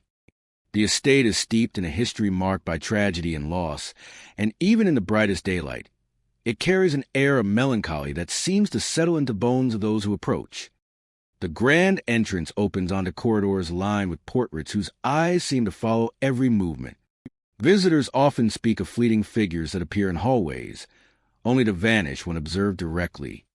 Shadows move against the edges of vision, leaving a sense that the building itself is alive with memories long past. Rooms that were once filled with laughter now hold an eerie stillness. Some guests report doors locking behind them for no apparent reason, trapping them briefly in the silent embrace of the estate. Lights flicker without any source of electricity, casting shifting shadows that seem almost a whisper. The sensation is disorienting yet compelling, drawing visitors deeper into the estate's mysteries. Throughout Thornfield Estate, the presence of children is frequently felt. Their figures have been seen darting across hallways, disappearing into walls, or peeking from behind old furniture. The air often carries faint giggles or whispers that vanish before their source can be identified. The adults of the past are no less restless.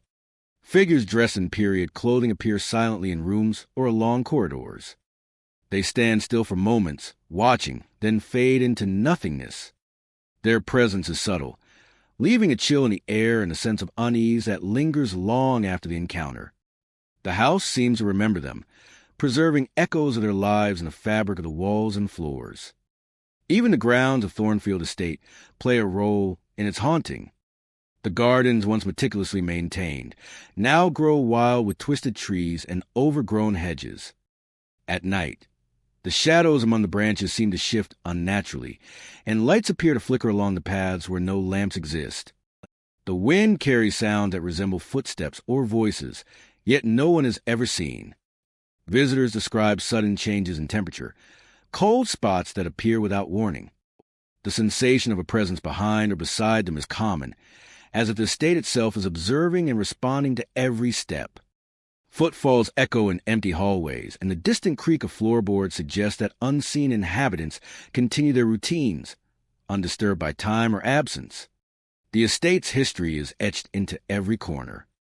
Stories of lost children, sorrowful deaths, and betrayals seem to permeate the very walls. These tales are not simply legend but are felt in the atmosphere, leaving guests with an intuitive sense of the emotions that once filled each room. Even without witnessing a figure, the weight of the past can be felt in the air and in the subtle movement of shadows. Visitors often report moments of intense quiet, where all sound ceases, and yet the sense of being watched grows stronger. Lights flicker in a pattern that suggests intention, casting long, eerie shadows that seem to stretch and twist unnaturally. Doors may swing open on their own or close suddenly, as if responding to an invisible hand. Some guests have reported objects moving without explanation. Chairs are shifted slightly, small items appear out of place, and windows open despite being latched. These subtle signs create an atmosphere of heightened awareness, leaving visitors questioning the boundary between the living and the unseen. The estate's corridors are a labyrinth, where every turn seems to carry a new story. Figures appear in doorways, just at the edge of vision, and vanish when approached. Sounds of whispers and footsteps follow those exploring the halls, sometimes guiding them, sometimes leading them astray. The sense of being part of a larger, unseen narrative is ever present, and many find themselves mesmerized by the weight of history surrounding them. Thornfield Estate does not merely occupy space, it commands attention. It is a place where the past lingers insistently, where sorrow and memory are tangible, where the line between the living and the departed feels blurred. Visitors leave with a profound awareness that they have walked among echoes, that every creak and flicker is part of a story stretching across centuries. To explore Thornfield Estate is to step into a living archive of spirits, shadows, and memories. Each hallway, room, and garden path is alive with the energy of those who came before. The estate offers an experience that is simultaneously beautiful, unsettling, and unforgettable, leaving a lasting impression of a place where history is never truly at rest. Even after departing, guests carry the whispers and fleeting figures with them in their minds. The image of Achilda as shadow disappearing into a doorway, the sudden chill of an unseen presence, and the flickering of lights with no power linger like a memory, a reminder that Thornfield Estate is more than a house. It is a vessel for the past, a place where tragedy and presence converge, and where every visitor becomes a part of its enduring story. Ravenswood House sits on a hilltop, its silhouette outlined against the fading light of evening. The estate is surrounded by dense woods, and the air carries a weight that is impossible to ignore. As the sun dips below the horizon, a quiet settles over the land, as if the house itself waits, aware of every visitor approaching its gates. The exterior is imposing, with stone walls weathered by centuries and ivy climbing like silent fingers along the facade. Windows reflect the last traces of daylight, yet occasionally, fleeting shapes can be glimpsed behind the glass. Figures appear in hallways and gardens, moving with a deliberate stillness, vanishing when approached. There is an undeniable feeling that the estate watches, that it knows the intentions and fears of those who step onto its grounds.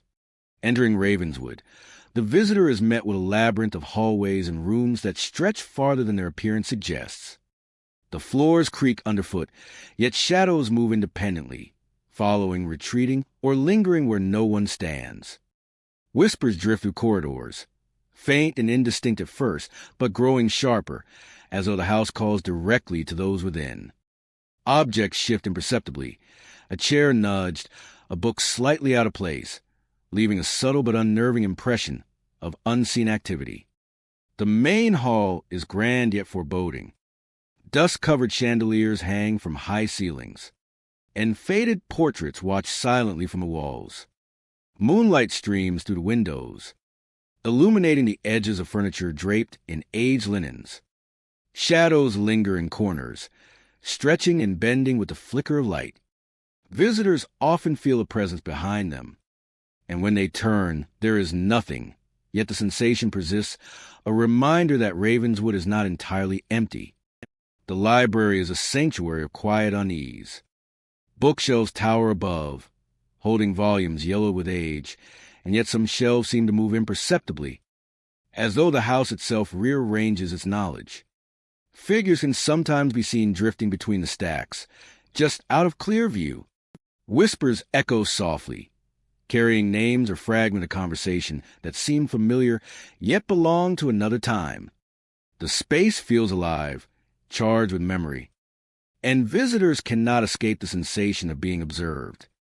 In the bedrooms, the atmosphere grows more intimate and unsettling. Guests are reported waking to the sense of being touched. Light brushes on shoulders, as though guided or worn by unseen hands. Guests are reported waking to the sense of being touched. Light brushes on shoulders, as though guided or worn by unseen hands. Mirrors reflect the room and the visitor, but occasionally, movement appears at the edge of perception, a shadow that does not belong. Even in silence, the house communicates. Each creak, each draft, each subtle shift in light contributes to an ever-present tension that permeates the space. The dining hall is a place where history feels thickest. Whispers drift across the room, faint yet insistent, as if the house replays moments from the past. Shadows move along the walls, lingering at the edges, vanishing when directly acknowledged.